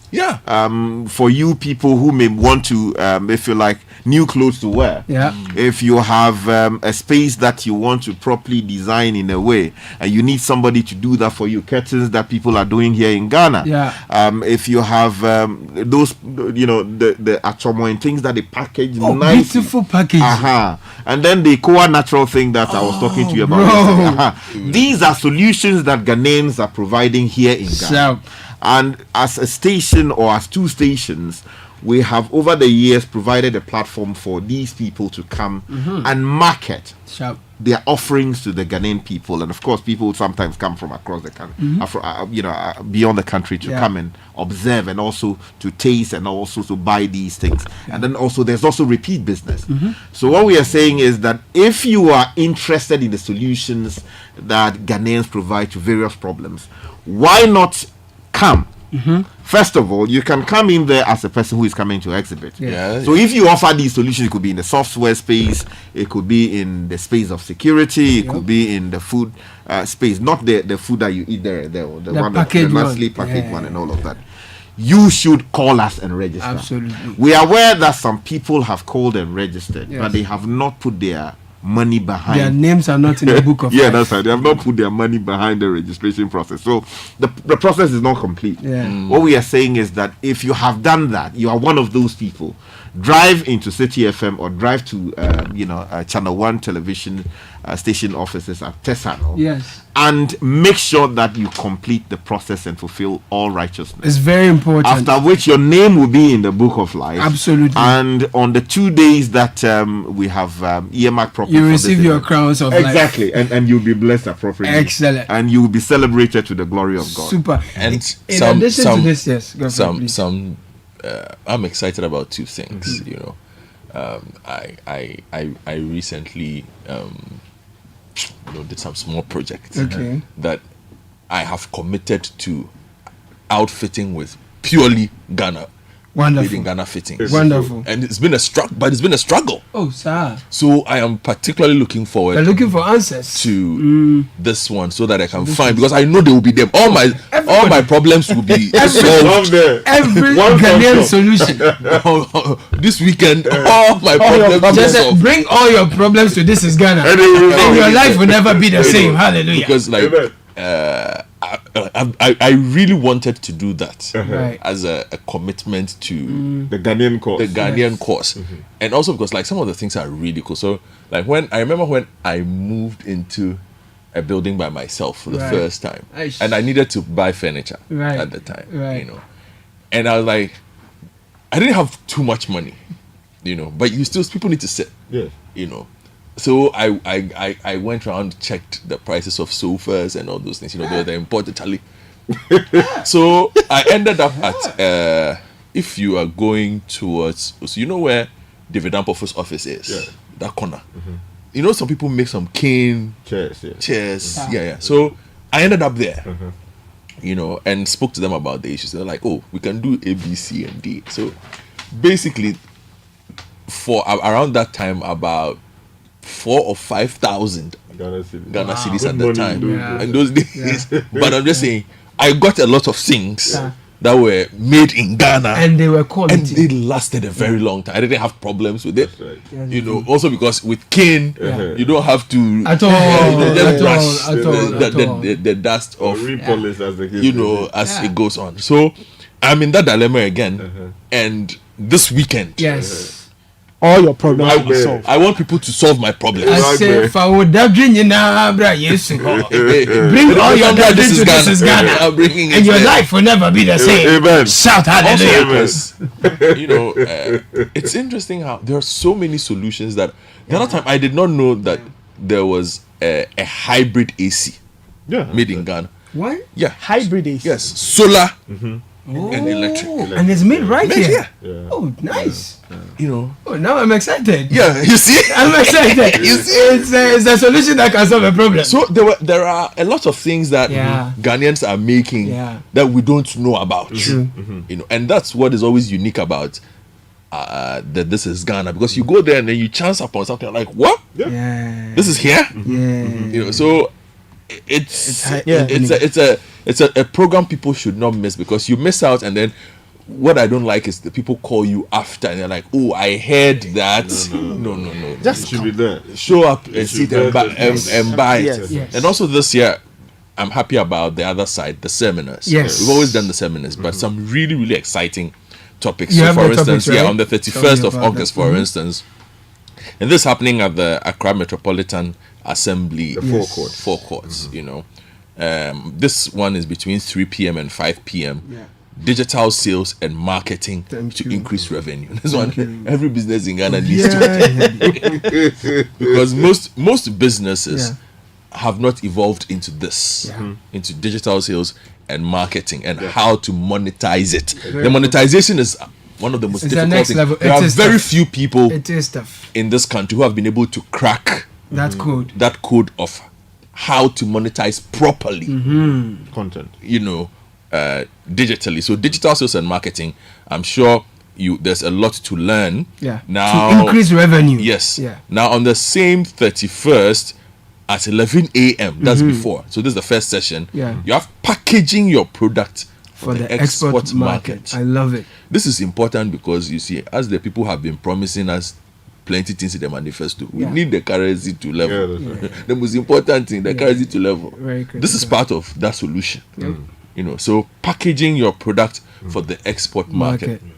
I remember there was a day I was flying in from Tamale, this was a while back, and they cancelled the flight. So I was with Ken Ashibe at the time. So Mr. Ashibe, being who he is, proposed the fine solution. We drove from Tamale to Accra. Wow. Yes, because we all needed to get to Accra as soon as possible. You know, at the time. And that was the first time I saw the locally packaged dry mangoes. I had never had it here. It was something I used to eat a lot when I lived outside in China. But I had never seen some here. This is a while back.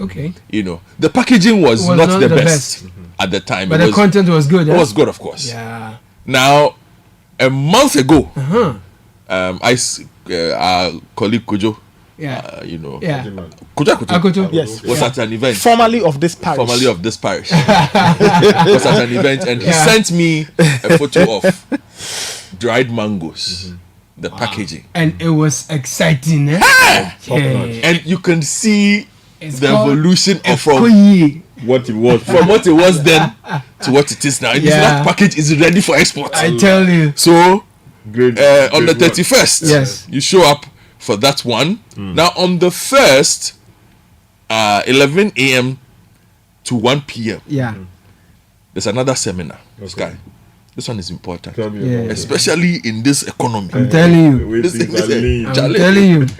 In fact, all the politicians and the people must attend this one, even though it's for SMEs. They should come with their books. Yes. And notepads. Managing your finances. Yeah, very important. Accounts. They should attend this one. It's very important. We know it's for small businesses, but we want them to come. Because we need this elevated on the national level. Thank you. So, at the Accra Metropolitan Assembly on the 1st September, 11 a.m. to 1 p.m. Thank you.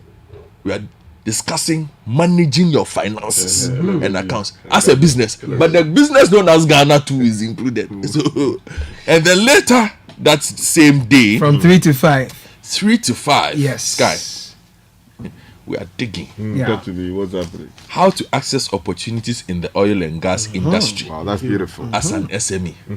That's another one that I think a lot of Ghanaian companies are doing well. When it started, we used to have a lot of it was dominated by expats companies. But I think in a lot of the other spaces connected to the oil and gas industry, not really taken advantage. No, we have. I think a lot of Ghanaian companies have done really well in terms of service provision. Yes, find their own niches. So it will be interesting to come and hear from what some of these persons and how you can plug in. So that's at 3 p.m. to 5 p.m. on the 1st September. People might not be able to attend all of it, so you pick and choose your day. But I hope you're able to attend all 4 sessions over the 2 days.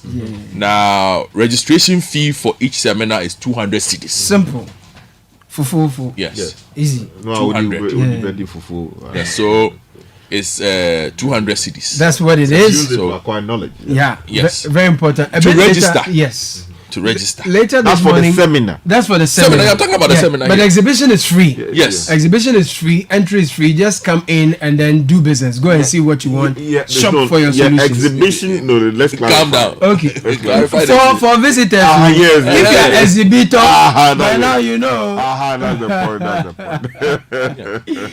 Good one there. The phone number. Yes. You know the phone number? Oh, I do. 020-0205 973 973. Again. So Citi is 97.3. 973. Then you keep in mind 0205 0205 973 973, and that's how you are good to go. You call us and we take good care of you. Now, this is Ghana Exhibition is brought to you by Channel 1 TV and 97.3 Citi FM with support from our proud sponsors MTN, Core Natural, Ghana National Gas Company, Ghana Pay Mobile Money, Piva Beverages, Ghana Exim Bank, Petroleum Commission Ghana, Global Share Alliance, Built and Aramex Ghana Limited. And this is Ghana Exhibition 2024. It's where innovation meets opportunity. Thank you. Very important. I am very much interested in the tech space and the local solutions they're wonderful. For for the problems that we have. Yeah. So please. A bit later, I will be mentioning the companies who have found their names in the Book of Life. Very much so. Very, very important. So that if you are looking for their solutions, you know where to go.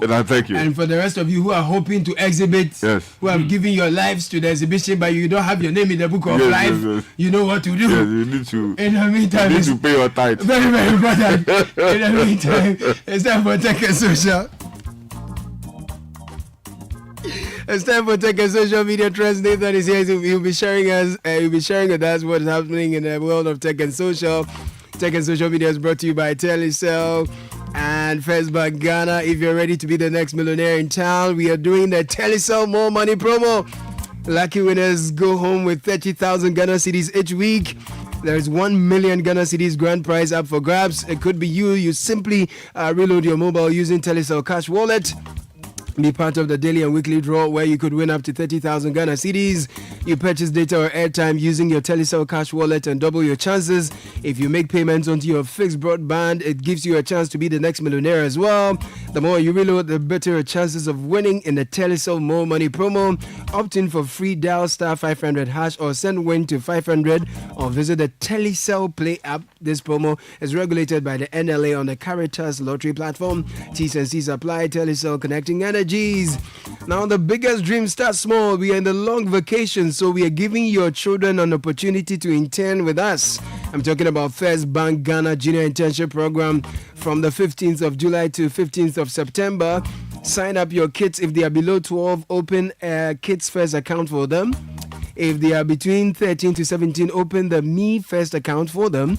Make an initial deposit of 300 Ghana cedis and apply for the First Bank Ghana Junior Internship Program. Your child or ward will experience an exciting 5-day internship at any of our branches. There's an essay writing competition. They can win attractive cash prizes as well. Find out more about the First Bank Ghana Junior Internship Program.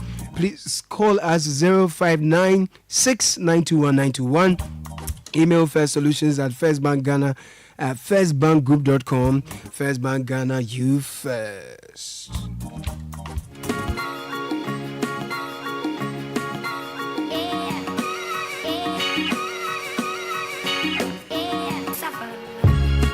All right, let's get into the trends. And of course, we are in election season, campaign season. So a lot of the main political actors have found their way their way into the trends. Dr. Baumia is here from Sunday through to yesterday. He was touring, I think, as Blakuma West. Yeah. Some of the constituency, there are pictures and videos people are talking about. So there's that. And also people are criticizing him and the MPP government for not performing well at all. People are still reacting to the episode from over the weekend, which is the media encounter. You mentioned the name Bawizi. Well, Bawizi is also in the trend, so people are, big one. It's a big one. Reset is also trending. He said we need an upgrade, not a reset. Well, that's what he's saying. That's what he's saying. John Mahama says we need a reset. No, he said we need a reset. Yes, John Mahama wants a reset. A reset. Dr. Baumia wants an upgrade. An upgrade of what? What they have achieved. Which is that's what he said. It's given an account. So anyway, let's go on. Let's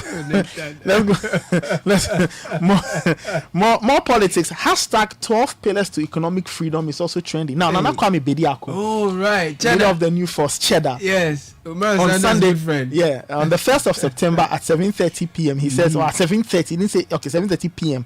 He says he will be outlining his vision for the country, and it will be founded on 12 pillars to economic freedom. Oh, I see. So that's what Nana Kwame Bediako, aka Cheddar, SKA Freedom Jacob Caesar, is also telling all of us. There are some sporting. Is he making it to the ballot? Well, I think some people file. I think when you go and take the nomination, the key part is sending it back to file. Then we know you are making it there. As we're taking there, we can all go and take. Yeah, the filing is the problem. The filing properly. If you have 100,000 or whatever, go and pay. If not, then you. The finding the money is not a problem. But going around the whole of the country collecting signatures of people who have validly registered and are competent enough to vote. That is the critical and hoping that those people have not double endorsed other candidates. Hey, Yo, Anyway, other things, and so Alan is also trending, Veep trending, Stoneboy is in the trends. Okay. You know, for several reasons. So people are still criticizing him for last Friday's episode on social. So there was this article written by Nana Kojomola, shout outs to you, talking about 10 artists or 10 artists who had giving a definition to the hip life genre of music. And he responded to say his name was not in there. there. And then Stoneboy got it, said his name was in there, what name, and blah, blah, blah. It's generated a lot of things, but people are also talking about that. So that's on one hand. Stoneboy, I mean, the man expressed an opinion. If he expressed an opinion, of course, you are entitled to feel that you ought to be in there. Yeah, but maybe he used his own matrix, and that should be, I mean, it should not be a matter that should provoke. Right. Anyway, and then he's going to Belgium on a tour, so people are also talking about that. Beam Nation. Quickly to some tech news, and Apple yesterday announced the date of its next major event, where the iPhone 16 is expected to launch. September 9 is when the new iPhone, or they'll unveil the new iPhone. Somebody should get me one. Now it will be they call it the first generative AI phone. Powerful. Right? Now remember that in June they announced a lot of generative AI features for the iPhone. The company unveiled this first batch of tools powered by Apple Intelligence to a significantly, or they are improving. They are making Siri smarter. Now, the new AI can answer questions about your schedule, what is in your email, and what time your loved one's flight is landing. Now, though iPhone 15 Pro Max users will likely be able to access at least some of the AI features, the upcoming iPhone 16 is expected to be the first device designed fully with AI in mind. Interesting. I think seriously, people need to get into that space. I mean, it's an interesting space. So yesterday, a client of mine needed some work done for him. So I took some contractor to the place to go and look at what the work is all about. So the contractor went away and gave me. Normally they give you a schedule of things you want. Schedule of things they want to do, and they estimate quantities, something like that. Bill of quantities. Things like that. Okay. And without actually breaking it down in the granular details as to how much this would be. So it just gave a general idea, or if you do it like this, this is what it would be. So he sent the thing over to me, and then I looked at it. And then I used my system to deconstruct the whole thing, and then I sent it back to him for him to look at it and see whether that is consistent with what Charlie. The guy opened him off. He's shocked.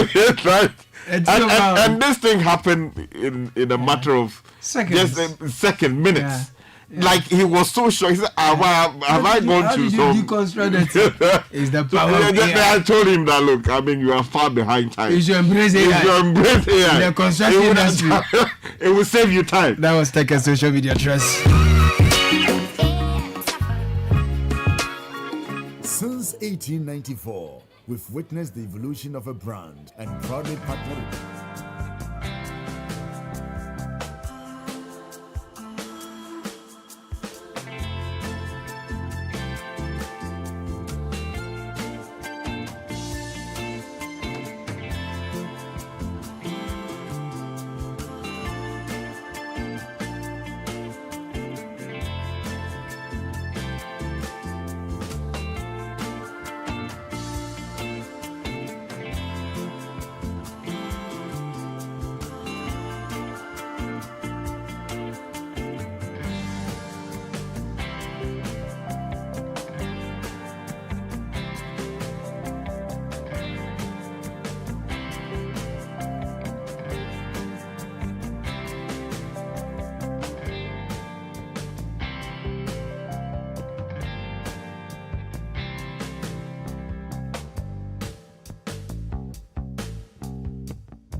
someday put down. We call it what? Someday catch, someday put down.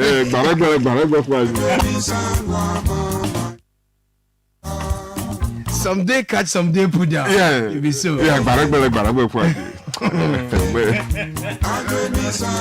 have a list of the exhibitors for This Is Ghana. I will be doing the roll call shortly, so that if your name is in the book of life, you start preparing. Yes. If you've not made it into the book of life, you know what to do. But then I told you also earlier that we'll be talking to the Roads Ministry about the motorway reconstruction project.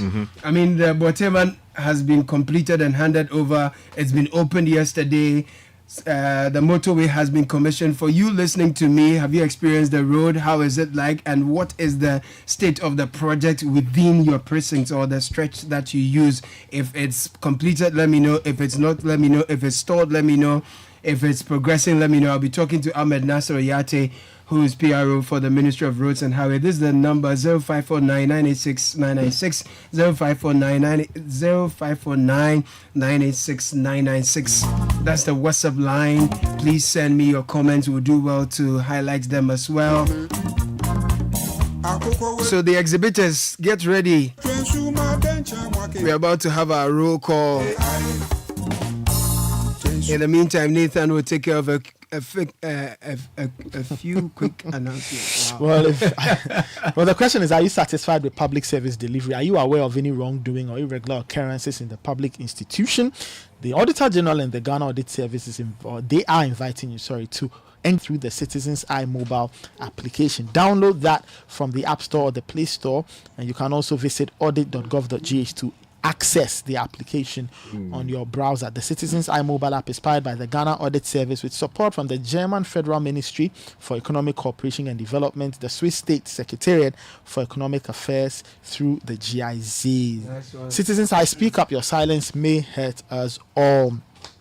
The Upstream Petroleum Industry's annual local content conference and exhibition is organized by the regulator. The Petroleum Commission is here again. Now, this time it's happening in Takrady from the 2nd to the 4th of October.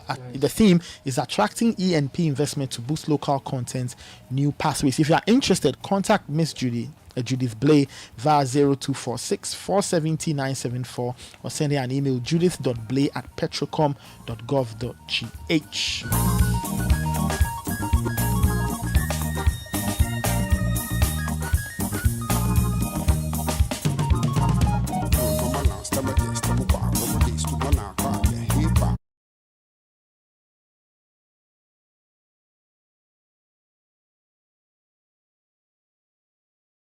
Let it flow. Are you ready to make every moment count, from the simplest pleasures of treating yourself to unforgettable weekend getaways to a special surprise for someone you love? You can have the perfect companion. Stanbic cards are there for those fulfilling moments that make you go like, yes, this is it. Talk to Stanbic on 030-2815-789 or get them on social at Stanbic Bank GH or stanbicbank.com.gh to learn more.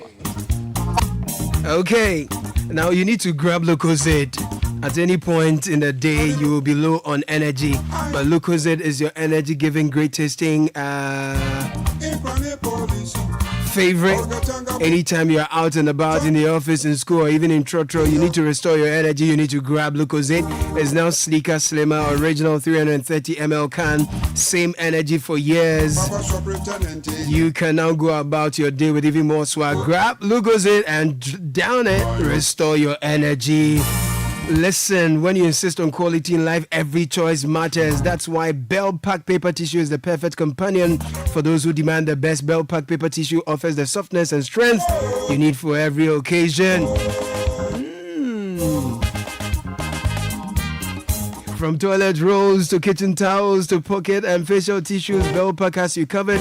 Call us for bulk distribution 05511444400, 05511444400.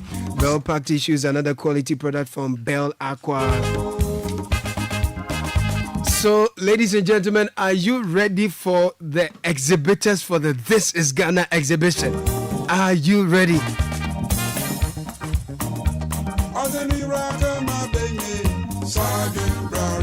If you're ready, raise your hands up, let me see. Yeah, and I can see that you want to spec that old car. You need a home makeover. You want to get a relaxing beach getaway. Please use your ABSA card 10 times or more in a month, and you could be a lucky winner in the ABSA Change Your Story promotion and extra entries by using your digital channels 5 times or more. From now until the end of October, 5 lucky winners will take away 40,000 Ghana cedis each month. For more information, visit ABSA brand today. The promotion is regulated by the NLA on the Caritas Lottery platform. Your story matters, ABSA.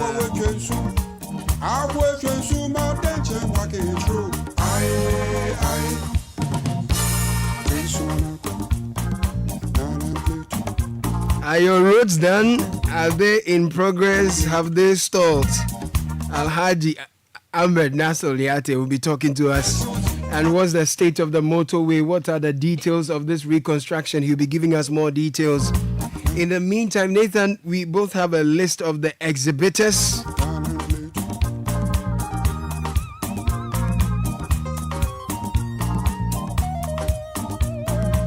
So in no particular order, we have Ednora Casuals, Massims Foods Limited, Syrafix. Oh, can we give them some funds? Syrafix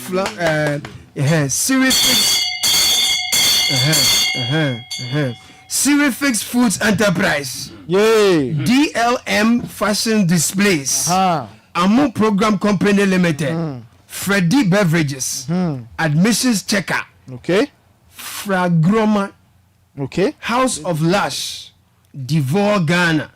Flexi Foods. Urban Plug GH. Collections of Aries. Auto Clinic House Limited. Gold Coast Gold Coast Tokota. Oh, okay. I almost said Kotoka. Okay. I love it. Yeah, these are the masters on the road. We have Bonnie Grain, E-Pack Flexible Packaging, Touch Products, Easel Fashions, Pim Pam, Ans Perfections, GKV Investments Limited, Legacy Crop Improvement Center, Adriabapa, Masida Hub, Gold Coast Roasters, From Home Foods, The Dell's Shop, Kura Beauty, Unique Aromas, Reservoir Management, Gold Coast Foods, Herbs and Spices, Carriers Oil Fields Resources Limited, Petroleum Commission, Fiacres Engineering Consult, Supremo Detergent, Afcot International Ghana Limited, T-Bell Petroleum Commission, Wipe Soap, C2 Clothing, Wear Fancy Clothing, Zonda, Ghana Standards Authority, and this one is PEEW. Nathan, how do I say PEEW? I don't know, maybe it's PEEW. Because my mind is giving me pure, I don't know. So they are also with the Petroleum Commission. We have Exim Bank, Sea-Touch Villages, This Year Bags, Giddings Limited, G-Myth Limited, Kalami. I'm sure Sky can relate to this one. Kalamila. The name of the company is Kalami. Kalami. So it gives you an indication of what to expect. Woman that the match on a Kalamishi. That's not, relevant in. No. What it means is fried fish. You don't trade in Kalami. Okay. So the Kalami should not go and be working in the cat market. No. You see, they say that the merchant are Kalamishi. Which is to say that if you are a cat, you don't go and trade in fried fish. Because by the end of the day, you go chop the whole A few months ago, there is Kalami, there is Lex V Foods, Mr. Nutty, there is Nutri Health Tea, Odrua Samoa Enterprise, Oriba, Savashare, Setos Hub, Simple Living, Westside Travel, Yopo Clean, and our sponsors are MTN Core Natural, Ghana National Gas Company, Ghana Pay Mobile Money, Piva Beverages, Ghana Exim Bank, Petroleum Commission Ghana, Global Share Alliance, Build, Aramix, and of course Adaha Dance Band will be there together with Kwampa Band. My goodness, we'll shake our bodies as well.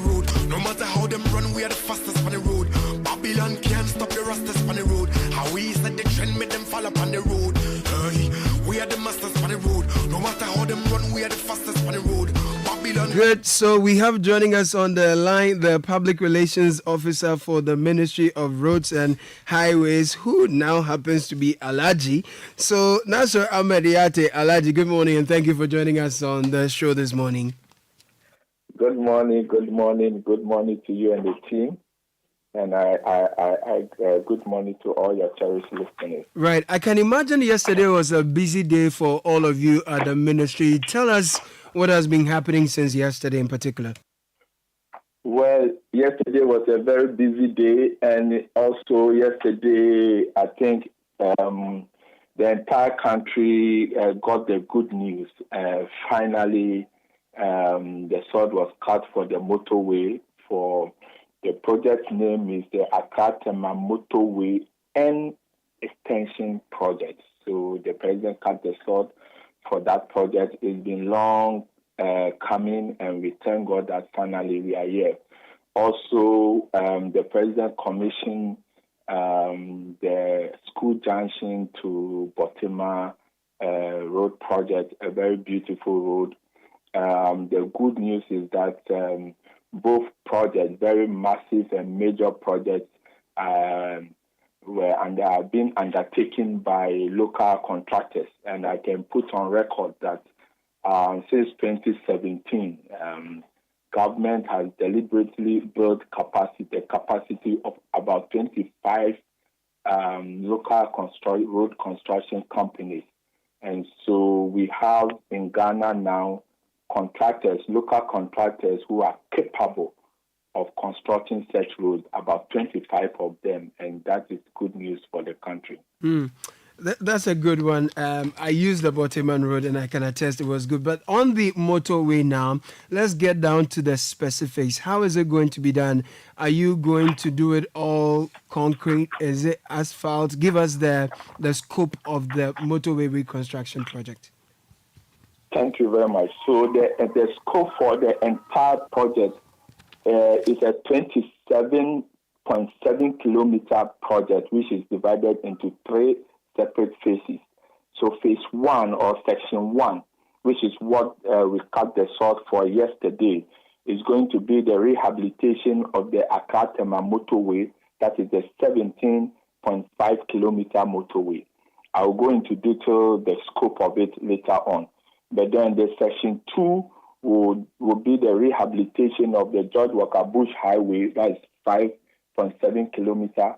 And then the section 3 will be the rehabilitation of Tesano Junction to the Noplan Junction, which is another 2.5 kilometers.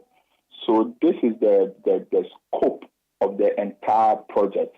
But for the first section, we are focusing on the design of the entire project and then the reconstruction of the first phase. That is the Accra-Tema motorway from the 17.5 kilometer Accra-Tema motorway. It has the scope of the project for which the president cut the sword yesterday includes the reconstruction of this motorway into a 10-lane motorway. 4 lane will be concrete, down to concrete finishing. So the current existing 4 lane will be reconstructed to concrete finishing. Then we'll have extra 6 lanes, so 3 on each side, express service lane that will be constructed to asphaltic finishing. We'll also have 4 interchanges on the stretch. We'll have 8 toll plazas on the stretch, and then we have 10 new footbridges on the stretch. Mind you, this project is a PPP project, and so it's important that we will toll the road when we are done, so that we are able to recoup the investments that have been put into it. Right. So if I get you right, what the president commissioned yesterday is the Accra-Tema Motorway and Extension Project. It's put together 27.7 kilometer project stretch. Phase 1, Phase 2, Phase 3. Phase 1 includes rehabilitation of the Accra-Tema Motorway, which is 17.5 kilometers.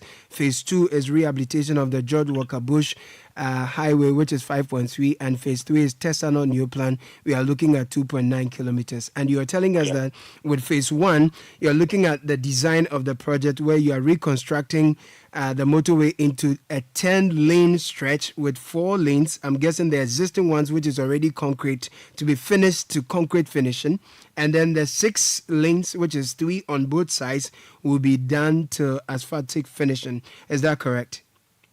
Exactly. But the length is 19.5 kilometers, not 17.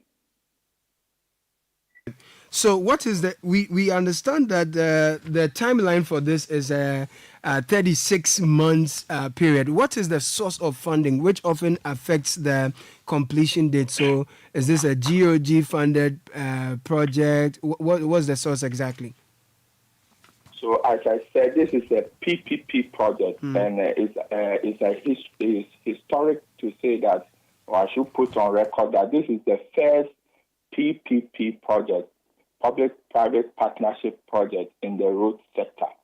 And so another history here since the PPP initiative was introduced in this country. This is the first time we are using PPP for a road project.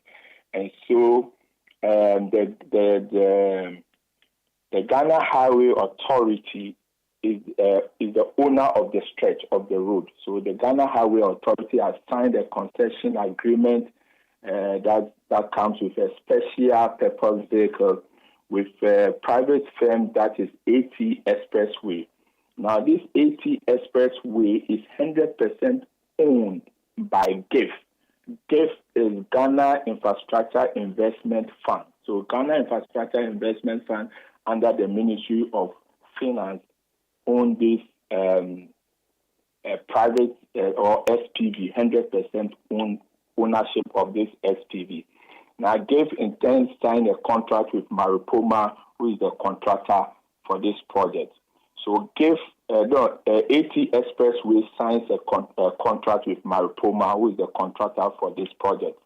Now, so GIF will find the money through AT Expressway for the construction of the project. GIF will have a concession for 30 years, and they'll manage the project for the next 30 years.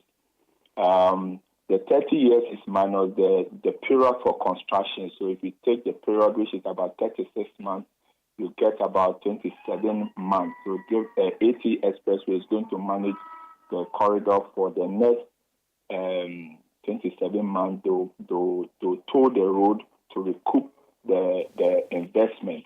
So you can rest assured that funding arrangement has been sorted. The entire project is going to cost us $380 million. $380 million. Of this amount, $338 million will go into the actual construction of the project. $9 million of it will be for the relocation of utilities. That is, we are talking about lights, water, and telecommunication infrastructure along the stretch to pave way for the contractor to undertake the work. And then the remaining almost about $33 million will be used to pay project-affected persons along the corridor whose properties will be demolished or affected in one way or the other, and other auxiliary services that comes with a huge project of this nature. So this is, when we talk about the funding arrangement, this is what is on the table. I see. Thank you for that very elaborate explanation. I see the Ghanaian Times has put the figure to $350 million, but you clarify for us that it's going to cost us $380 million, and then you give us the breakdown. Now, we all know that the motorway is a very volatile and critical stretch, and so this reconstruction, while welcome, will certainly cause some traffic. What's the general plan for traffic management, and what is the communication strategy for this? Thank you very much. That is a very important question. And as you've rightly put it, Accra to Tema being an industrial enclave is a very important route. And so we are taking steps to ensure that we don't disturb the flow of traffic. So what we are going to do, the strategy going forward, is to ensure that we first construct the service lane.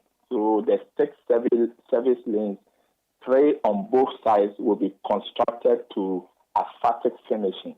So that is where the contractor is going to begin its work. And so when we are done constructing the service lane, then we move the traffic from the current existing motorway onto the service lane. Then we reconstruct the current motorway into a concrete finishing or surface. Okay. But even though we've done this to make sure that we don't disturb traffic flow, construction generally will come with some inconvenience. And so I remember yesterday my minister appealed to the public to obey traffic measures or traffic management measures that will be put in place.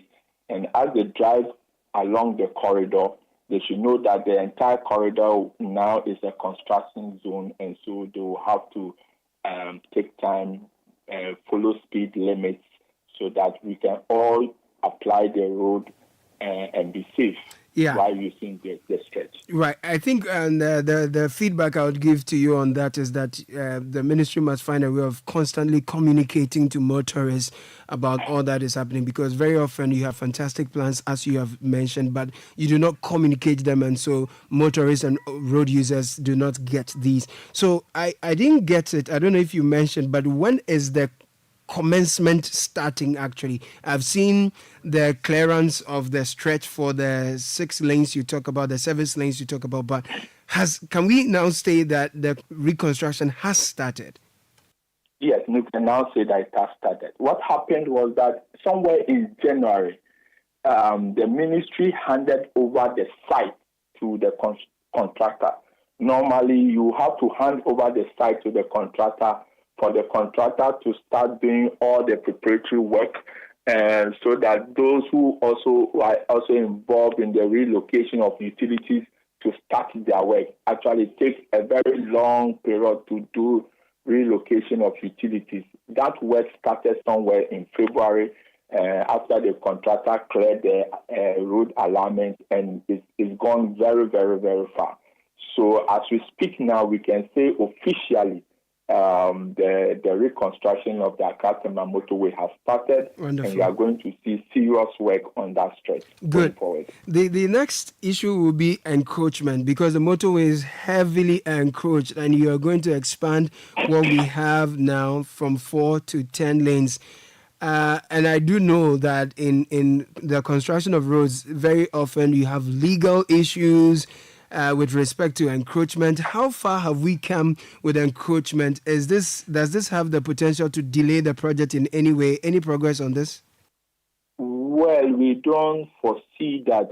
First and foremost, that's why in the financing arrangement, we've made some allocation for the PAPs, that the project affected persons. So if we have that challenge, there will be funding to sort that out, except if people want to go by the legal means, and we will have no option but to follow the law. But as we sit now, we don't foresee any challenges with that.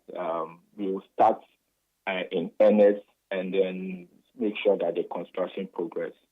While at it, are you going to continue the maintenance of the repairs of the deadly potholes on the motorway? Oh, they are no longer deadly, my brother. Don't say that. Are you sure about this? They are no longer deadly. Are you sure about this? No. Because, if you go onto the motorway now, the contractor is under obligation. Once they've taken over the stretch, they are under obligation to constantly maintain the motorway. And you see, I usually hear people say that you are maintaining a concrete road with asphalt and all this, and almost to an extent making mockery of the ministry or the work that is being done. The ministry consists of competent engineers who know what it is to construct roads and maintain roads. As we've always said, the motorway has outlived its usefulness. the concrete you have over there is no longer fit for purpose. It doesn't make sense to go and spend additional money putting concrete over concrete that is not good and which will be used for a very short period of time. And so the cheaper and most effective way to maintain the motorway to improve upon the riding surface is to give it some asphaltic layer. Right. I mean, where the place is very bad, you strip that off and give it sectional, we call it sectional repairs. And so you do that, and because it's a temporary measure, and then you come back, then you strip off the whole thing and do the actual concrete work. So I want the public to understand is that we have competent hands, we know exactly what we are doing, and we are going to deliver a very beautiful motorway that will last longer and for the public to enjoy driving on that stretch of the road. Fair enough. Naso Alaji, did I hear you say that the encroachers have been moved already, or you are in the process? Just for clarity. Well, we've moved some, there's some still there, and that's why the project has made funding available for those who will be affected and we have to move. Okay, so what's the percentage of completion? Where would you put it? Well, I don't have that detail. I cannot put it out there. What I can say for sure is that the contractor has enough right of way to start construction, and so the work will start in earnest. That's well noted. I have also noticed that the Kasua-Winneba Road is progressing in earnest, and that's one thing just to mention by way of observation.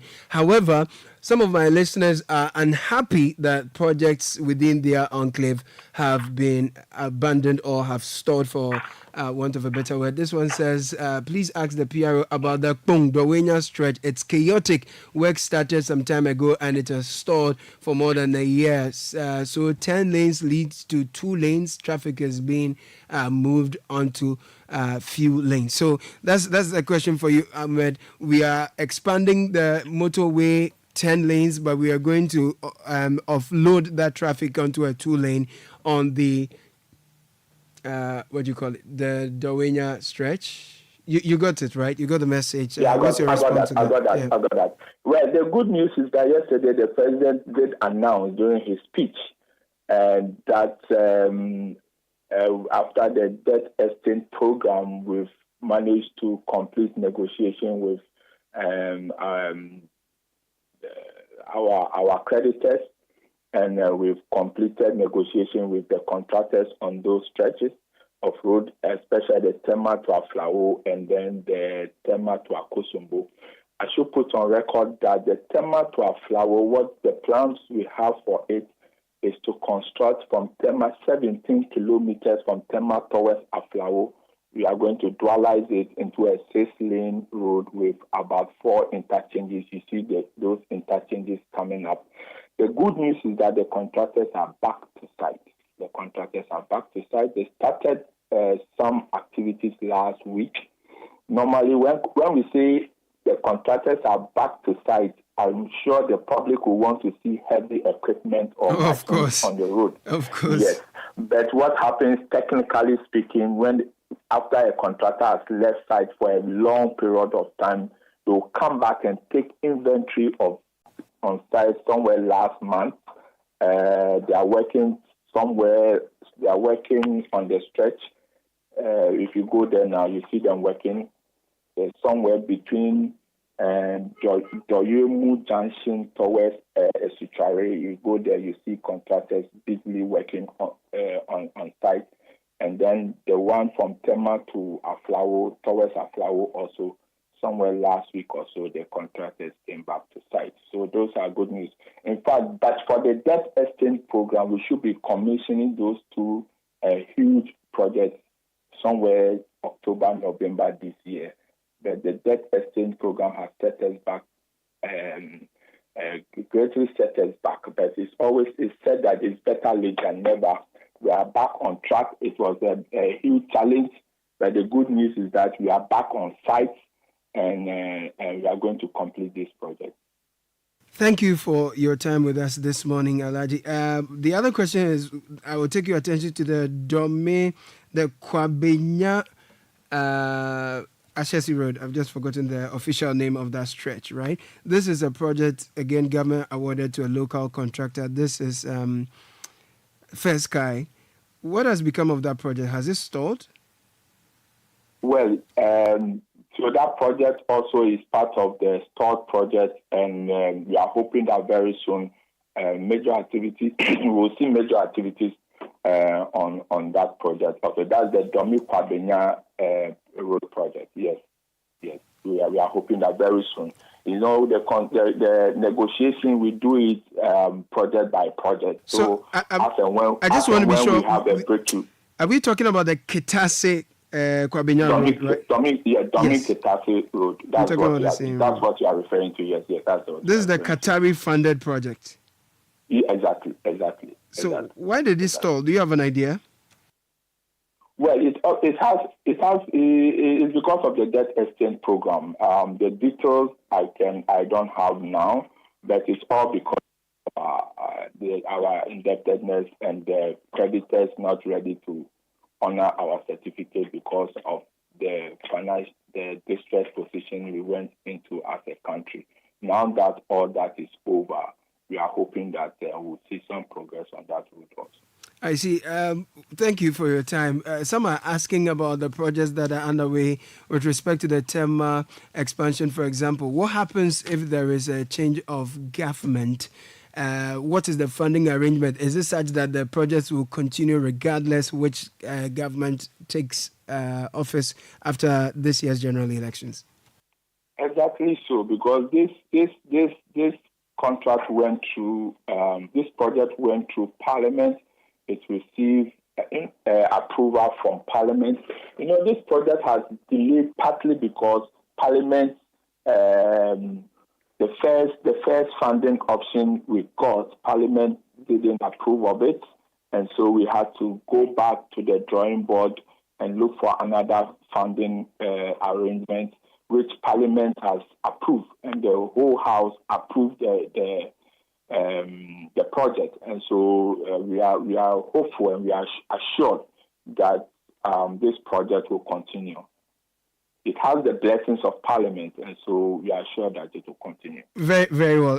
In our previous interviews, you've told us that we do not have enough funds, so we are focusing on some priority projects. So I'll let you touch on some of them, the PTC interchange, the Swami interchange, and a couple of others. However, one thing we've seen the government do is the DRIP project, the District Road Improvement Project, and the government has procured equipment to the various municipal assemblies for them to grade at least and put the roads in good shape. What I see in the newspapers is more outdooring, like a lot of ceremony and fanfare. When are we going to see the DRIP actually start working on the bad roads we drive on, the artillery roads we drive on, and then you can touch on some of the major roads like the PTC, the Swami interchange, and we can bring it to an end?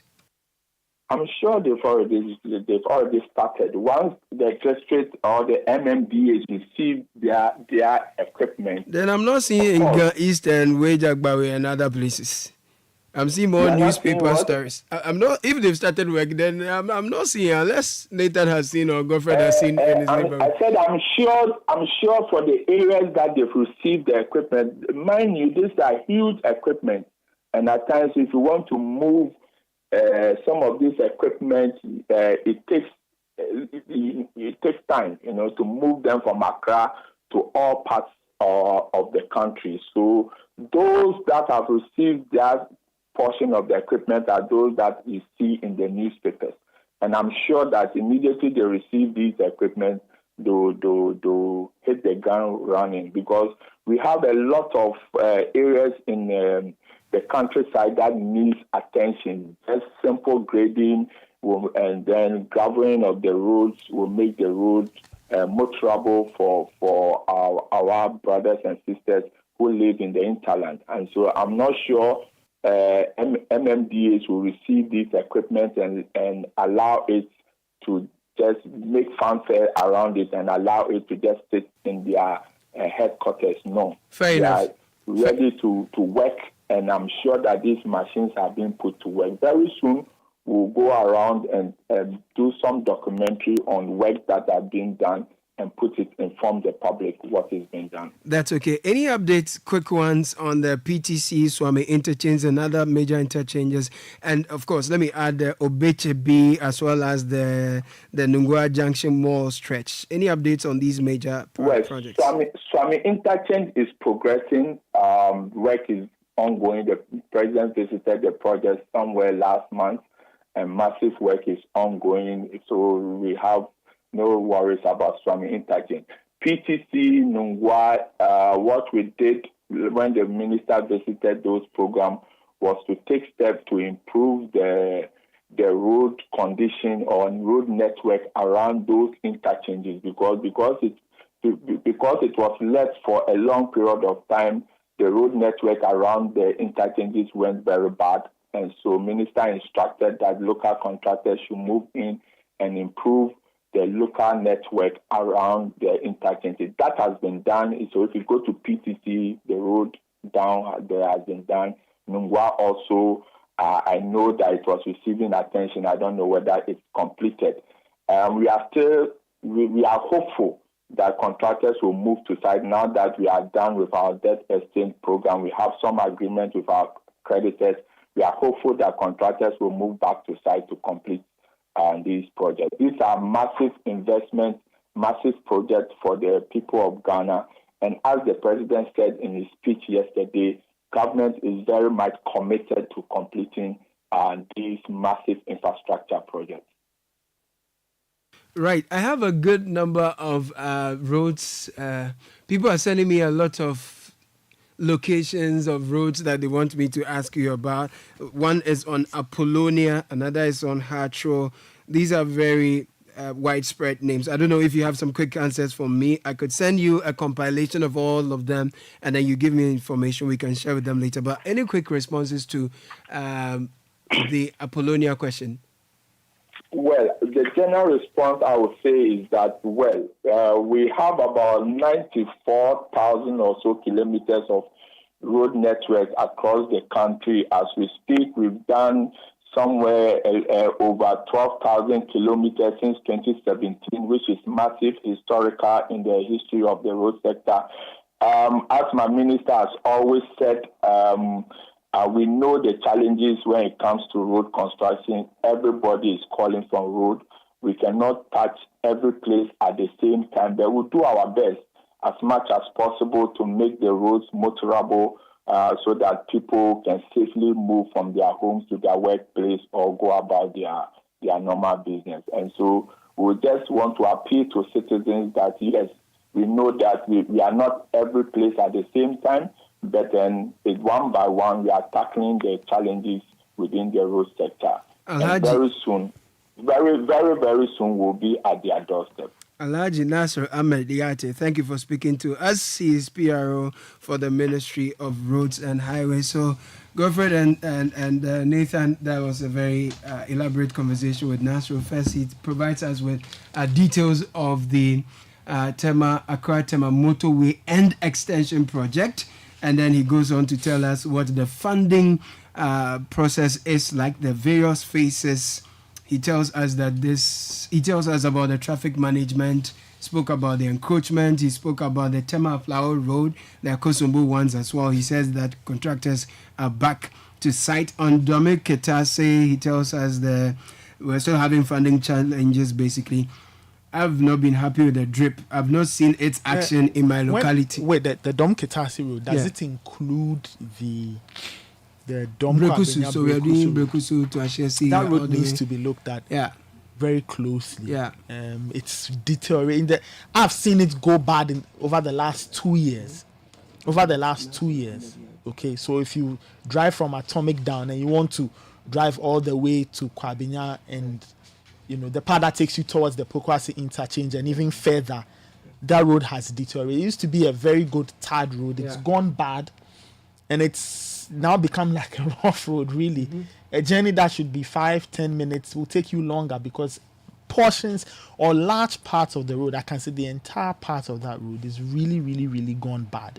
So I hope they will look at it. But he says there are funding challenges, so which means the ministry, by extension the government, will have to figure out how to get some funding to fix that road. It's so bad. It is so bad. Yeah, because we know it's a Qatari funded project, and it looks like something has not gone down well with respect to funding. So this has not got to do with the contractors, but more on the funding arrangements. Yes, that kind of thing. So we have a lot it of means messages. that the government will have to figure things out True. and place it on its priority list. Right. It's so bad. There are a number of comments here. I'll let you share them with us, Nathan, and then we would continue the conversation. Okay, this one says the road from Central Kofi to Hoho is very bad, and the Jasikan town roads are in West State. Also, the Agave Ahredume road is also deplorable. That's from Kekeli and Besi, Jasikan OT region.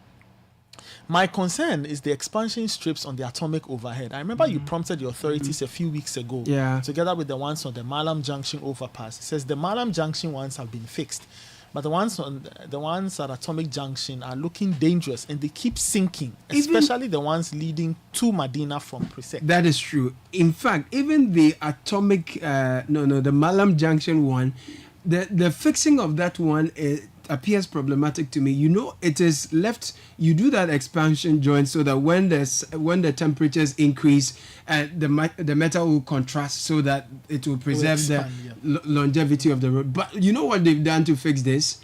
They've asphalted it as well. So people are complaining so much, so they've gone to asphalt that stretch. So you don't see the metallic extension joint over there, and I don't know what implications that has for us, but for the Presec or the Atomic Junction overhead to overpass, I can confirm that has not been done. So Ahmed, to the team, please, some feedback for you. Kindly pay attention to the Atomic overpass. That's the abandoned Dowinya Road construction. Yes, I think Ahmed spoke to this. This one says, please ask I did. Kwabinya, yes. Kitasi, that came up. What somebody's asking, so what happens after there's a change in government? Ahmed responded to that. We asked him about that earlier. This one says the roads here in Asutrai are bad. My wife who trades between Agomenya market and Asutrai, falls sick any day she visits the market. Ooh. It's a farming community, and I expect our roads to be in good shape for us to be able to take our farm products to the market. So he's feeling sad as he's typing this message. Yeah, we'll get back to this farming conversation and the drought, the dry spell, and how it has impacted our food security. Okay, this one says about a month ago, this PRO promised the expansion gaps on the Atomic overpass would be worked on. It will shock you that nothing has been done. Jacob from Danfa. Right. Somebody's asking about Apollonia to Ashaiman Road. Says the road is very, very terrible. The motorway is a feeder to and from other regions and the Accra-Lagos corridor. Please ask him about the works on those roads, including the Ashaiman Akosombo Road. Sami from Bunkurugu says, Nalerugu Bunkurugu Road, is it on their books or are the politicians deceiving the people again? This one says, there are no roadworks going on the Doyumu Asutrai stretch. I drove to Tema this morning. So my road that contradicts what Nasser told us. It probably is a long stretch, so the contractors are different places. I don't know. Well, I think what we can do is maybe put down some of these names or some of the places and then share them with the ministry as feedback. More messages. Pokwasi Maya stretch is horrible. Honorable Moses Enim and MCE Simons Sechi. Do something, please. Do something. But we see Kone last stop road is very bad. But I've seen the Adenta Dodowa Road. I think together with the Adenta Dodowa Road and the Kasua Weniba Road, these two projects are coming together pretty well. But Sky, you've been following the conversation, right? Let me just yield the floor to my big man in the studio. Tell me something. Oh well, it's a good update that Nasser has provided. Right now is Alaji Nasser. Sorry, that's Alaji Nasser has provided, of course, on a very key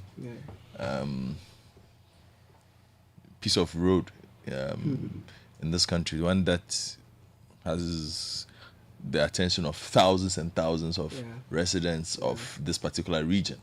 And so if the work is about to start, well, we hope they do it and do it well. That's the most important thing. Doing it and doing it well. The original road has been in existence since when? 1965. And for many years, it was in excellent condition until the growth of the general space around it and abuse of other things led to its deterioration and why we need to expand it. So we'll keep abreast of the developments. There isn't much to say as they go. They should just make sure that they do it and do it well. They do it and do it well. It's interesting that it's a PPP. I'm sure we will delve into agreements and whatnot later as journalists to find out what the terms and conditions are. Alaji has given us some information, of course, but we will also cross-check some of these things. But yes, on projects like this, sometimes you do need PPPs to make them work. So it's not necessarily a bad thing, you know, to work with. So we'll keep an eye out. That's for me the most important. On the drip, though, have you seen any work done on the roads in your constituency or your municipality with these new machines? Have they given every municipality? Because I still. You've not seen in your municipality? Well, maybe they haven't. It's been packed somewhere out. I haven't checked, to be honest with you. And I guess the way it was distributed, unless there is something to be done, it will be packed. Okay. Or it's probably going to places they need the most. The most. So I will not be for all. I think every municipal assembly. Yeah, I'm just saying that. I haven't. It's not something that I expect to see on my daily commute, unless there's something specific to be done. You know, and I'm very, very visible in my neighborhood. Then it means that it's not that where you are yet. You think that almost for 2 gallons. Oh, then we are doing the way I be. But if it has indeed arrived, there are a couple of routes in Ablekuma West that they have to start working. They have to start working on. The Western Link Road needs fixing again. A couple of the inner community roads as well need leveling. My road is bad. You know, Clute Robertson Avenue is bad. So if possible, the main Dansoma road. If drip is in, they should start dripping. And that even reminds me, since you've mentioned it, on the Achampong Highway, there's this section between Dansoma and Sahara and Mames Inn. Okay. Hey, you play or worry. Wow. Is that bad? Yeah, it's really, and this is a highway. This is the Achampo Highway from Dansoma last stop that joins the Sakaman. So attention, the priority must be sent. Yeah, so Mr. Brave, the drip is in. Let it drip. Let Start it drip. working. Let it drip. And that's good. In Ga East, if you get past the Ahmadiyya building, you see that the asphaltic stretch ends at a particular point. I'm told that was an end of a political era. So when power change hands, then things have not continued. But the potholes around Ashoman, Old Ashoman, Ahmadiyya, past the Ahmadiyya school, and yes, going down. Okay. Between there is a patch where you have a culvert or some bridge there. That stretch is very, very bad. It's in deplorable state. I've seen parts of the Abokobi road has been fixed, and potholes here and there. The road leading to our producers area, Fred Teteja Manos place. I think that Ghanese people, you have to let it drip for all the hard work the young man has been doing over the years. Maskai, are you seeing drip in your neighborhood? Is it dripping or rains? Like Godfred, I've not done the necessary checks to know whether my my former adversary, now my good friend, is unleashed the drip machines for purposes Who of. are you referring to? Are you talking about the tomato matter? I get you. Right. Yeah. But listeners, let us know if it's dripping. The entire Kuntunse enclave, as the Sapeman, and all of these communities, there are many roads in that area that require urgent attention. Accra is moving towards the north, towards the east, and towards the west. All sides, basically, even towards the sea. And I mean, the northern movement, it's one of those areas that we have to monitor closely, because from here towards Nsawam, Accra has actually grown all the way there. It's almost like Nsawam and Accra are now the same community in essence. So because of that movement, you have a lot of pressure on public infrastructure in terms of roads. Of course, it's a great thing that the government is currently working on fixing the Accra and Saom road. That work is going on, although we have a few reservations here and there. But the inner roads are also a huge problem for everybody. In many ways, I mean, the problem is largely because, as you do know already, people build before public infrastructure comes to them. So they do their own private investments, and then government is now trying to catch up with the development, with the construction of roads and all of that. So in many of these areas, you notice that the roads are simply non-existent. I mean, you are trying to get into your house in many cases. The roads just do not exist. The ones who are trying are the private estate developers, who sometimes make their own investment by way of doing some 2x4 asphalted road into the estate. That one is called sapit. Because the rainfall, 3 months later, the thing is gone. I do hope that because of this DRIP initiative, perhaps there will be some agency attached to efforts to. It will be really good to fix the road networks in these areas. A couple of messages still coming in. Before you do that, though, Godfrey, let me just mention something quickly. The connection between Ho and Aflao, Ho and Toko, particularly Denu, that major road is in a terrible shape. The last time I was there, no effort was underway to deal with it. I don't know if the situation as of today has changed, but if it hasn't, this government has a responsibility to the good people of my region, the Volta region, to fix that road, because Aflao is a major town. You can actually even call it a city to some extent in our country. It receives an important economic hub. Exactly, from West Africa through that particular corridor. And some of them would want to go to the north, or some of them would want to come through Accra. Now, to be able to connect to the regional capital, which is Ho, you need a road that is in proper and sensible condition. But Charlie, if you drive on that road, the last time I used it, by the time you got to Denu, the car, like Futu was inside the car, Charlie, our hair, everything red, because you won't find asphalt on it. It's all gone. Meanwhile, when I was much younger and we were going to Ho, it was properly asphalted. But now the whole thing is gone. And it is as though the government doesn't care about the situation. Or even if they care, they are not expressing it in actionable things that you can see.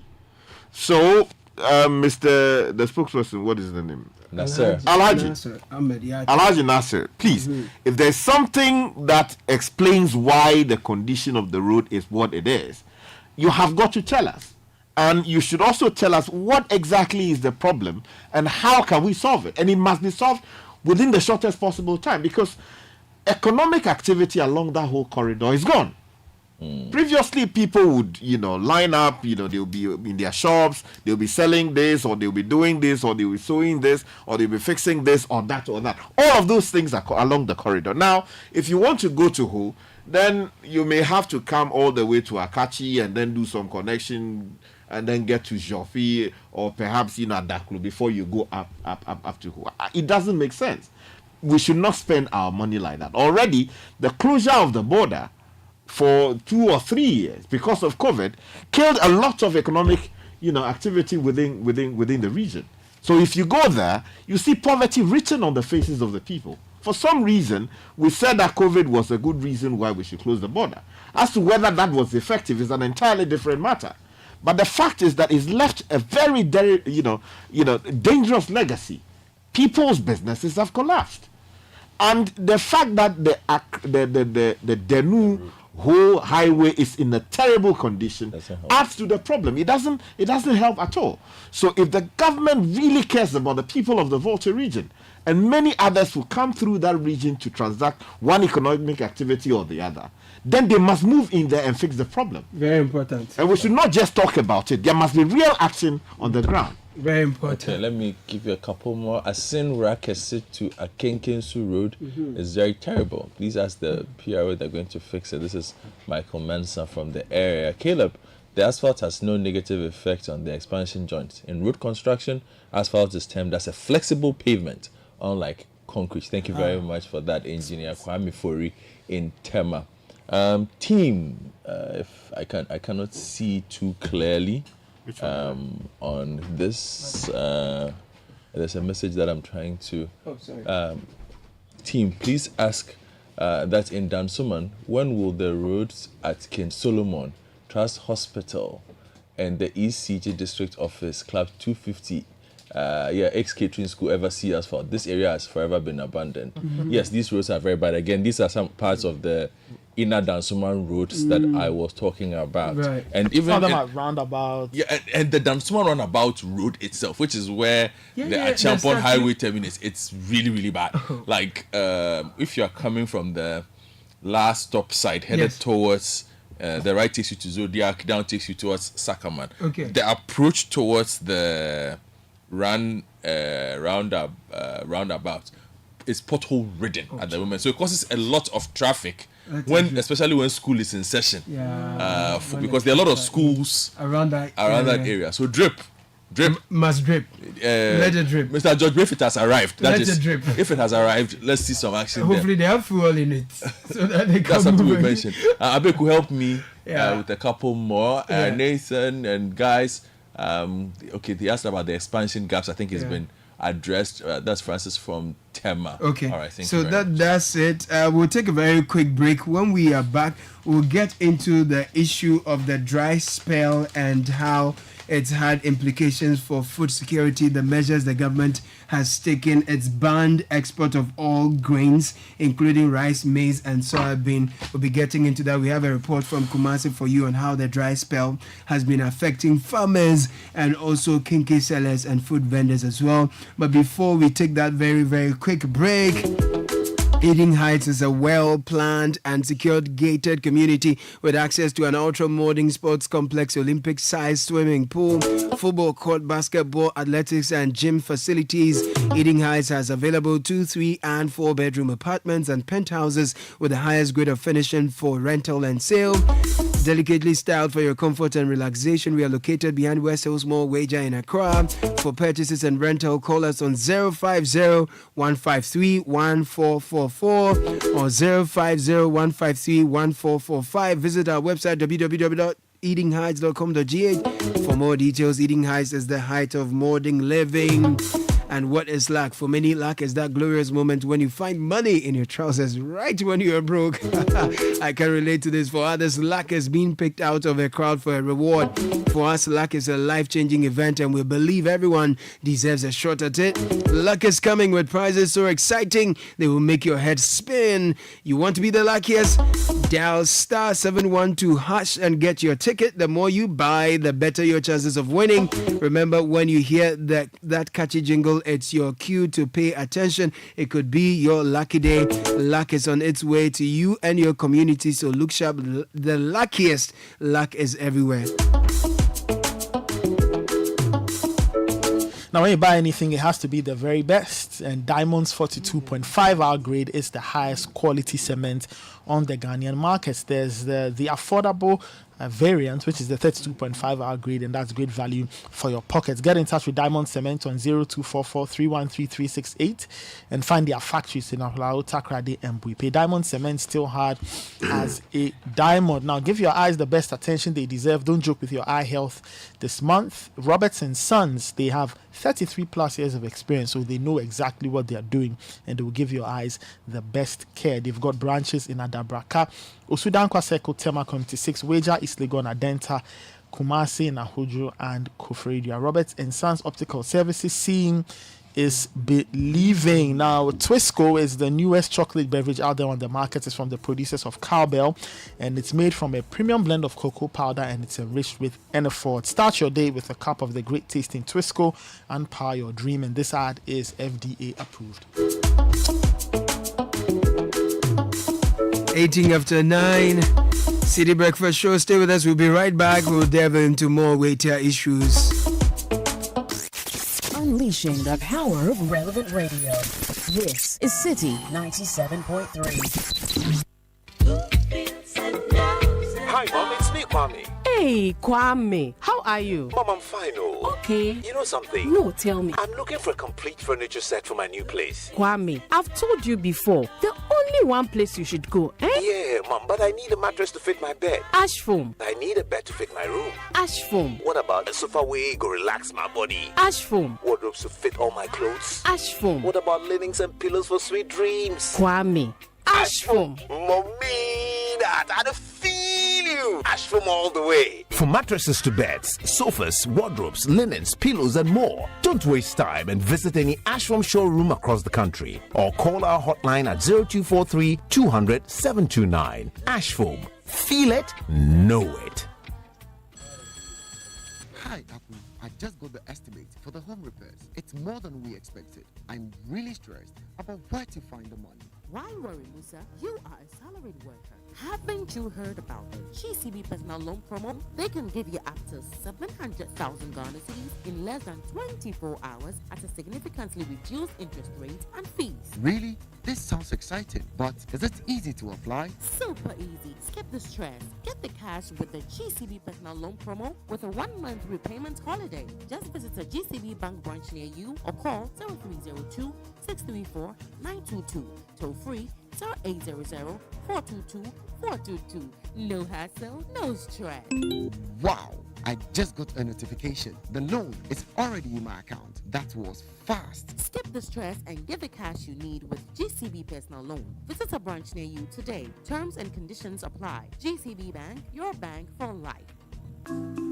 Since inception, almost 100% of Ashesi University students have found jobs, started businesses, or gone on to graduate school within 6 months of graduation. From Accra to Nairobi, London to New York, Ashesi graduates are noticed and are leading successful careers. If you dream of a rewarding life and career, an Ashesi education prepares you just for that. Learn more about applying to Ashesi at ashesi.edu.gh. Remember, admission is ongoing.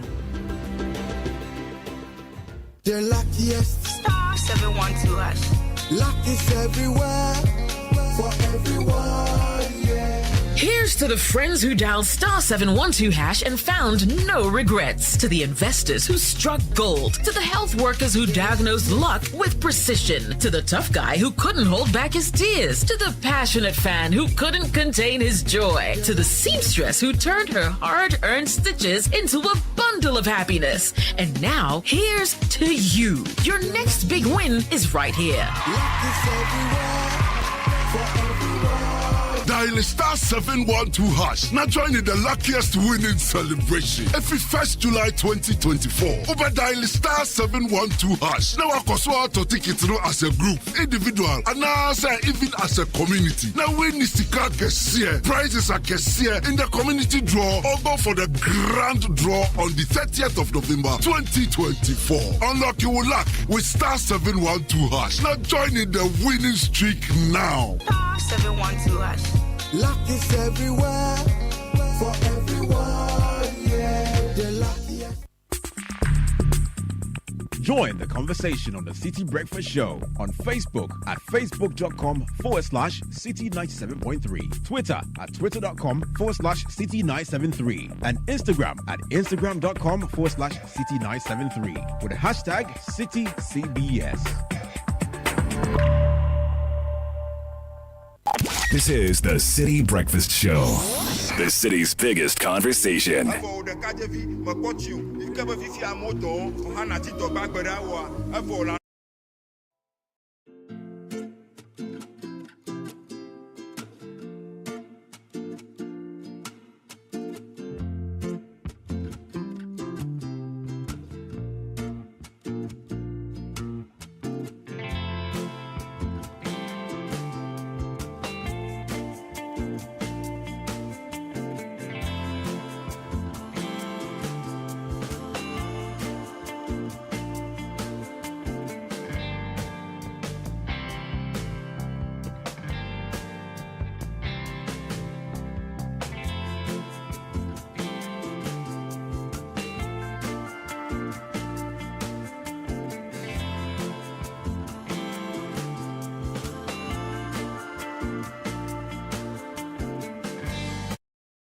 What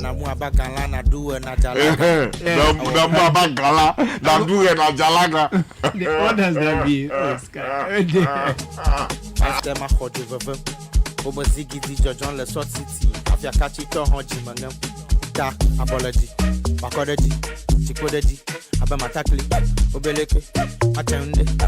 Sunday one day.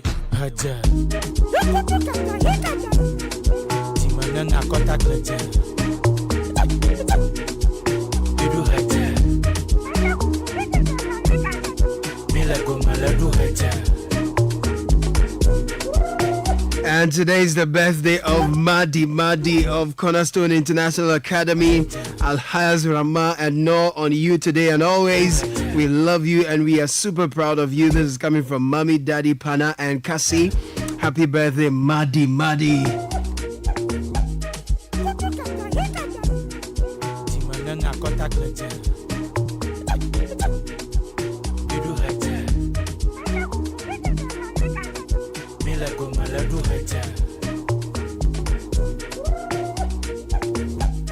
So, Sky, I want to turn our attention to the issue of the dry spell. 2 months and over of absence of rains has devastated a lot of farms, and we are told that a good number of farms in the north, in fact, 8 regions were the most affected, and out of these 8 regions contribute to 62.5% of our grain, the grains we consume in the country. These 8 regions contribute 62% in the major season. In the minor season, coincidentally from September to December, when the southern belt is not producing enough, these 8 regions contribute 85% of our grain stock.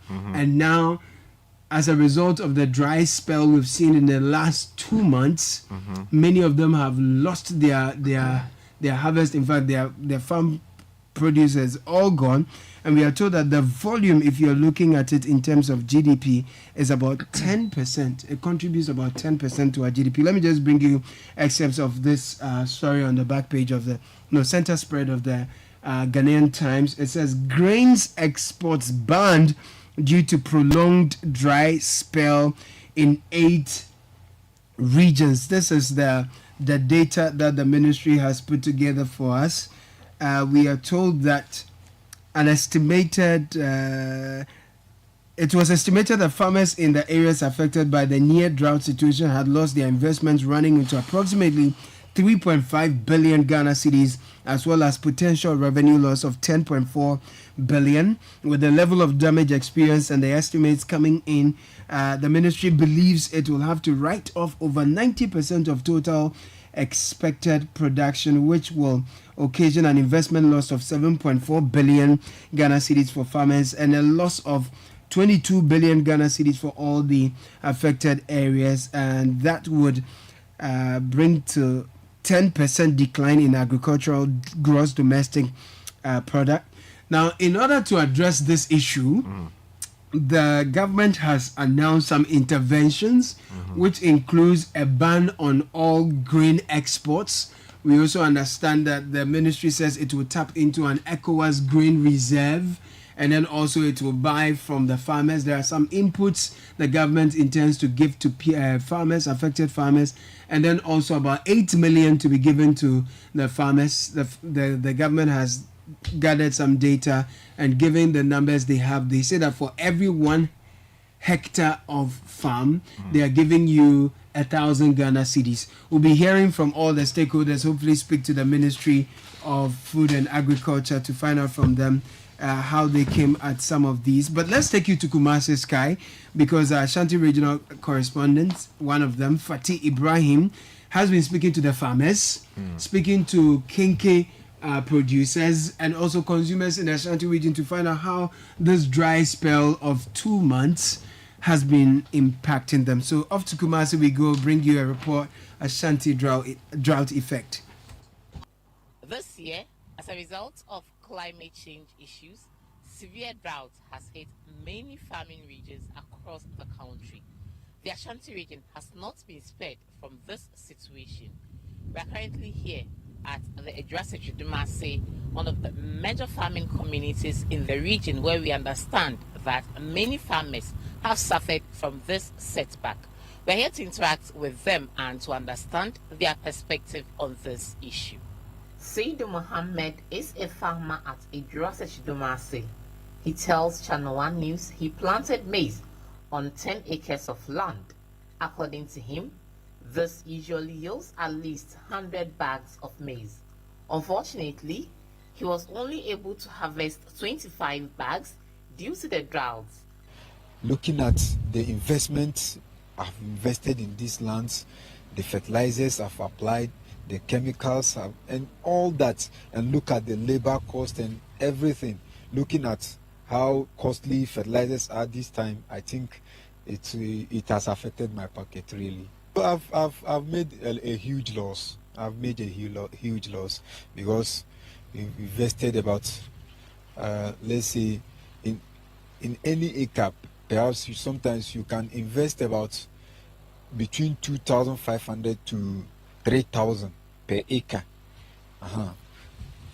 Multiply by 10, so you're getting about in a region of almost 30,000, and you are having maybe 20-25 bags. It's a huge loss. The situation is the same for many other farmers in the area. Farm is 4 acres, so if it was rain correct, I have to get about 50 bags. But after that, this season, the rain is problem for us.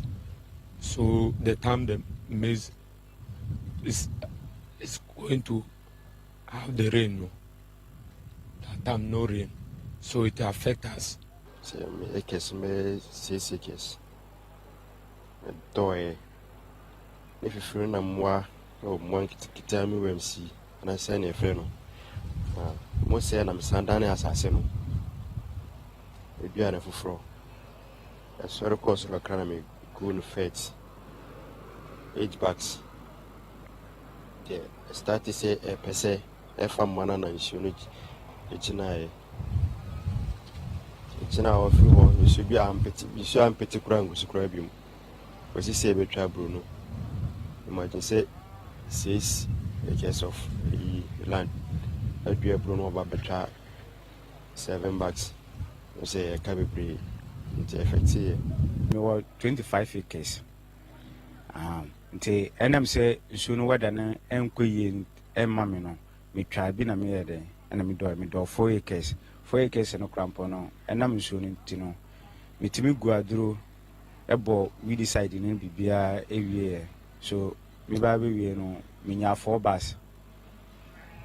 We go through so, and I'm weather until me go through and so yeah, the age and I. My boka bebre. Saidu Mohammed further explains that farmers have been compelled to increase the price of a bag of maize at a time when it is supposed to be cheaper. Last year, for instance, around this time, maize was sold around 450 to 500 cedis. Here we are today, it is around 750, 800 cedis. From you farmers? Yes, from farmers. It tells you there's danger ahead. And we have foreigners too that come in, buy them and take them away. The little we have, they come and buy and then take it away. It tells a very, very worrying story about what is ahead of us. Maria Abubakar, a corn flour producer, corroborates his statement.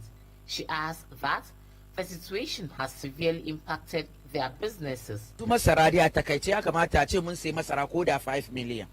Amma muna sai masara 8 million. Shi yasa ba wani sakiya cikin abin. Masara ya je bisa sosai don masu sai da sai su ce da shi a fita da shi kasan waje. Masara ya na sai masara ya bar mu da kanmu muna masuwa ba mu samu mu yi aiki yanda muke so. Suke bar masara yi sada ba, rashin ruwa kuma na ciki, rashin sai kuma a fita da shi waje kuma yana ciki. Ekenke Sela, who is also directly affected by the situation, has been speaking to Channel 1 News. Shasiano nkai wase to aburo no be se 4 and 5. ana 4-5 nso sesi ano yɛ ton 7-6 nti so obi nso di brɛ wo ni ska wo bɔkɔ akɔfa na ɔdi brɛ wa obetimi di ama obɛyɛ sɛ 8 ana 10 so nti ama dɔkɔ no bɔ no ntimi mbɔ no kɛseɛ te sɛ kane no. The farmers are therefore urging the government to find an urgent solution to address this issue and prevent a similar situation from occurring in subsequent years. I think if farmers have first-hand information on weather, it will help us in preparing our farming seasons, I think. So I think it's one way. And the other way is government fertilizers are going too high. If government can do something about it, it will help farmers. When tia drone so my tia drone so my ne aye yetimi nya bi edigu ayi na yebetimi anya bi, and at the same time ne nyina nso safre charter drivers ne anasefo no yese nde omato diesel mu nde omato petrol omato wemu ntobo mu se the more na obede nka obedo dodo no obo nse na wa reduce na wa doka krebe because and I'm say bia obefa aye 300 series na we akoda 1 acre nti we calculate say bia 25 acres ham sikase na obetua na say na obenya afri mu na say nso na we do 100 by there ebe wuram den so a wonkwa wontimi nkọ den obepe nipa na aka ho amamako nti ne nyina no ukowie na say at the end of the day na say onya 4 basa na ukoya na obaye sa tam na waboka no na nti sisi amwa na ye pafre no no say omunti aduro no so maye na nyama ye de enye mmere maye na ntimi yesu ntimi ye de en supply aduane. For these farmers, their only hope is for the rains to fall. But what if it doesn't fall? They are thus urging authorities to come up with interventions that will help reduce the over-reliance on rain-fed agriculture, such that the situation doesn't get worse in the nearest future.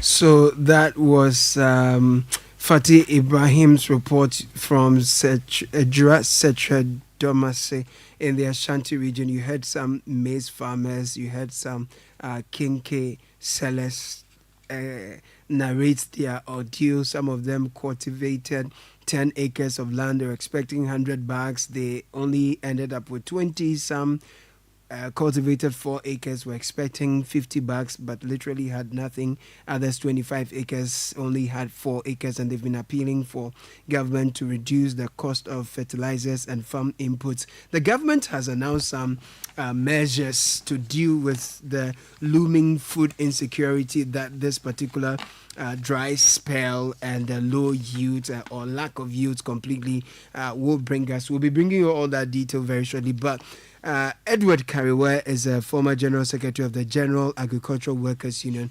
He has been criticizing the government for its lack of proactive planning in addressing drought affecting northern Ghana. It follows the announcement by the Minister for Food and Agriculture, Brian Echampong, of a ban on grain exports to secure domestic supply amid the ongoing climate challenges. In an interview with City News, Edward Kariwe argued that the government could have mitigated the situation with better foresight and strategic planning. Edward Kariwe. Well, the whole of the northern regions and then also part of Brunhafo regions and then also northern Volta are all affected. So it is widespread, and it's a large area of our country that has been affected, and also the particular area is a food basket of the country. As is known, it's over 60% of Ghana's food stock comes from that part of the country. So you can imagine the impact it is having on our food stock. The rest is just left with 40% of our food stock, which comes from the other parts of the country.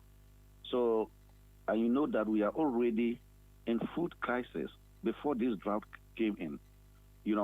We saw it on our market, where price of foodstuffs are just beyond the reach of many consumers. I know more so at a time when prices have been down, the prices are still going up because this is the harvesting period season in the southern part of the country. So prices have been down, but in this year in particular, prices are still very high. So the drought has only come to exacerbate the existing food crisis. What is the danger this portends for us, especially regarding food security? Well, our food security has now in more danger than before.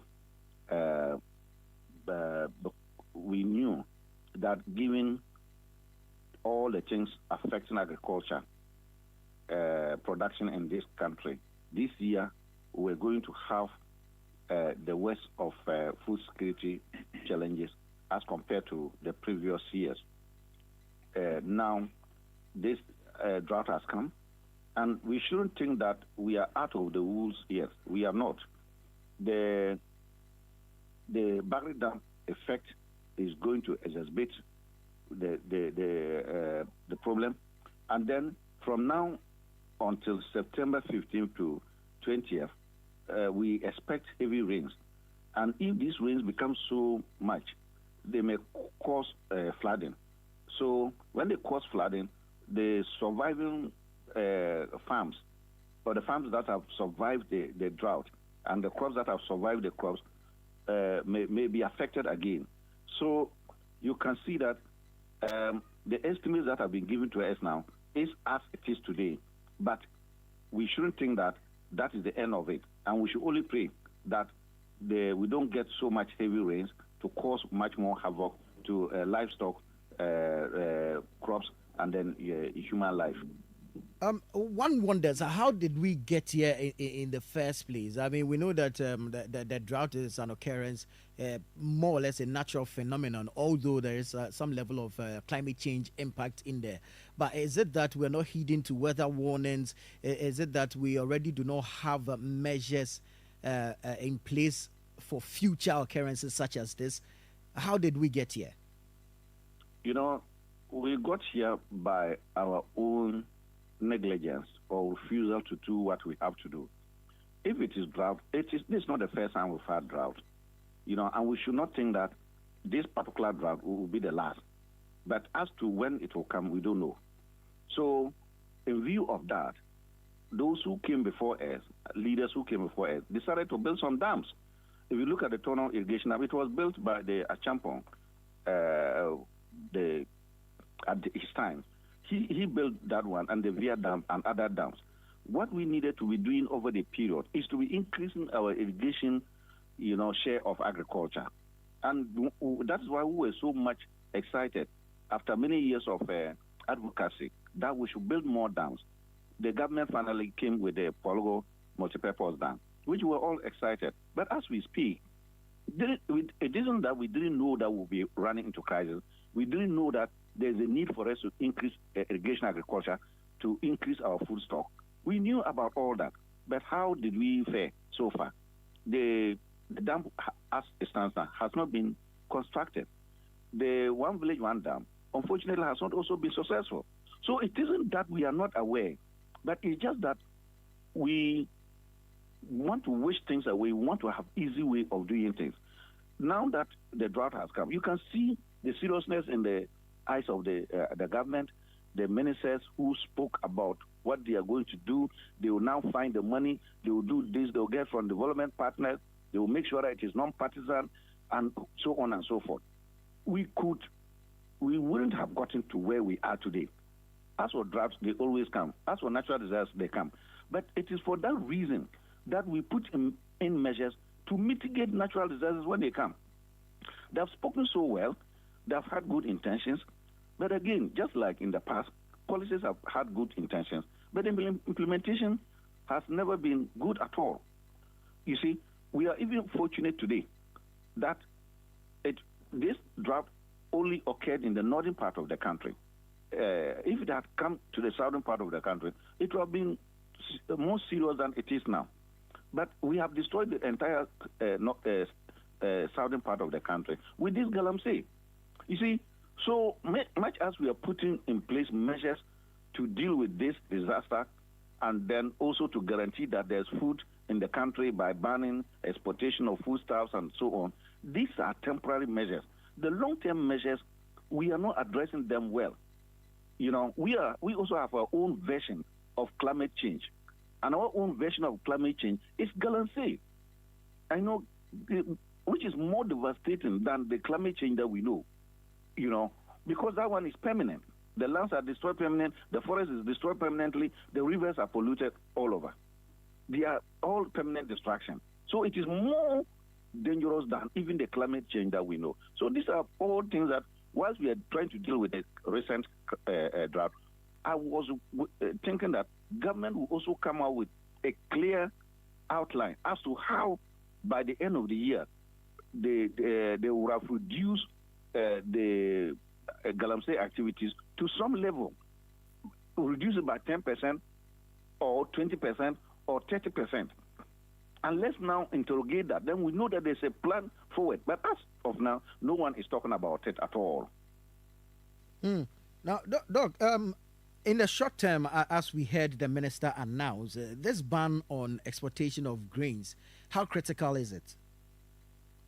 Well, we have no choice than to make the ban because we already do not have enough grain, and then with this drought, so that's the only choice we have to make. Now, if we make this ban, the next thing is to make sure that you actually enforce the ban. I also listened to the Minister for Defense that they would deploy the security to help. No, the question one is asking is, where was the security in the past? We have had so many smuggling going on, not only foodstuffs, but including inputs that we have used foreign exchange to buy, including our cocoa, smuggling of cocoa. Where was this security? Important questions. Edward Kariwe, former General Secretary of the Ghana Agriculture Workers Union, GAWU, asking the government. The Minister for Finance has been providing some details with respect to how we are going to allocate some $500 million to address this challenge. But we'll take a very quick break. When we are back, we'll spend the rest of our time looking into the financing and then also hopefully glean some information from the Ministry of Agriculture. Stay with us. This is the Citi Breakfast Show, the city's biggest conversation. Imagine a one-stop shopping experience for all things made in Ghana, and this is Ghana Exhibition 2024. Get ready to explore the remarkable fair to showcase the rich diversity, talent, innovation, and mastery of Made in Ghana 2024. Now, Channel 1 TV and 97.3 Citi FM invites you to immerse yourself in a vibrant showcase of authentic Ghanaian products and services in the biggest trade fair and exhibition for local SMEs, startups, research and manufacturing industries, homegrown businesses, and indigenous corporate bodies that Ghana has ever seen. We shall promote, we shall support, and patronize various Ghanaian products, solutions, and services that are redefining the views on indigenous products and their packaging across all sectors. The date, 31st of August and the 1st of September 2024. The time is 10 a.m. to 5 p.m. each day. And the venue is the Accra Metropolitan Assembly. Call us now on 0205-973-973 for inquiries on how to participate. The This is Ghana Exhibition 2024 is powered by Channel 1 TV and 97.3 Citi FM and is proudly sponsored by MTN, Core Natural, Ghana National Gas Company, Ghana Pay Mobile Money, People Beverages, Ghana Exim Bank, Petroleum Commission Ghana, Global Share Alliance, Built, and Aramex Ghana Limited. Anymore, pop quiz. Are you ready? Hit me. Can you give me 3 words that start with Omni? Oh, that's easy. Omnibus, omnipotent, Omniwana. omnibus. The bank with a really nice signboard. Oh, Radzi, you mean Omnibisic. OMNIBSIC. Omnibisic. Let me hear you say it. Omnibisic. Perfect. Is that an abbreviation? Not entirely. And it's not just a bank with nice signboards either. Omnibisic Bank is Ghana's fastest growing bank with innovative banking products and headquarters in Atlantic Tower at Airport City, Accra, as well as 40 branches across the country. Omnibisic Bank has the final word on excellent customer service delivery in Ghana. Plus, they have the coolest signboard. Yes, they do. And the coolest name, Omnibisic. Omnibisic Bank. At your service. Are you ready for the serene experience? Join us at Volta Serene Hotel from the 20th to the 23rd of September. It's the ultimate Founders Month celebration in partnership with TravelX. Whether you are coming as an individual, a couple, or with family, we've got the perfect package for you. Enjoy 2 nights at just 2,800 Ghana cedis, or 3 nights at just 3,500 for individuals. Couples, grab your 2-night stay for 4,000 Ghana cedis, or 3 nights for 5,095 Ghana cedis. And families, indulge in 2 nights for 6,500 Ghana cedis, or 3 nights for 8,500 Ghana cedis. Kick off with a happy hour. Explore 3 destinations. Enjoy live band music, outdoor games, movies, karaoke night, and poolside fun. Don't miss out on the serene experience. For more information, call 054 139 867 036 202 8805 036 202 5243 or 020 503 8763. Visit voltaserenehotel.com for terms and conditions. The serene experience. Make memories that last a lifetime. OneXBet presents an exciting world of entertainment in the 1x Games. You find Crash, Dice, Apple of Fortune, Money Wheel, and other exciting games with many chances to win big wins. Go to the website onexbet.com.gh or app, enter promo code GH Games and receive welcome bonus up to 2,650 cedis. Fun to play, have a chance, fast to win. It's your best chance to grab your luck with OneXBet. Gambling can be addictive. Bet responsibly. Not for persons under 18 years. This advertisement has been vetted and approved by the Gaming Commission. Join the conversation on the Citi Breakfast Show on Facebook at facebook.com/Citi97.3, Twitter at twitter.com/Citi973, and Instagram at instagram.com/Citi973 with the hashtag CityCBS.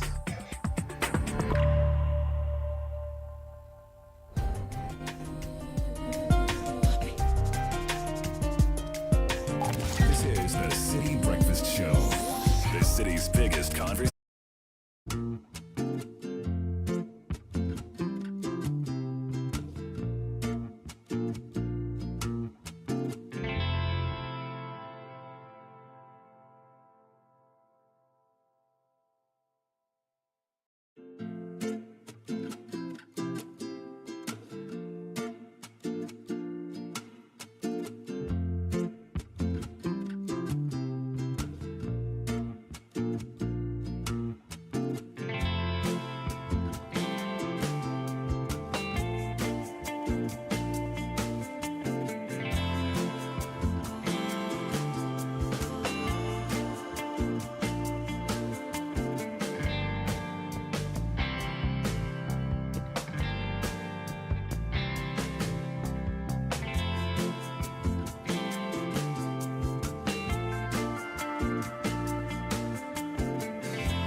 entry caused this one.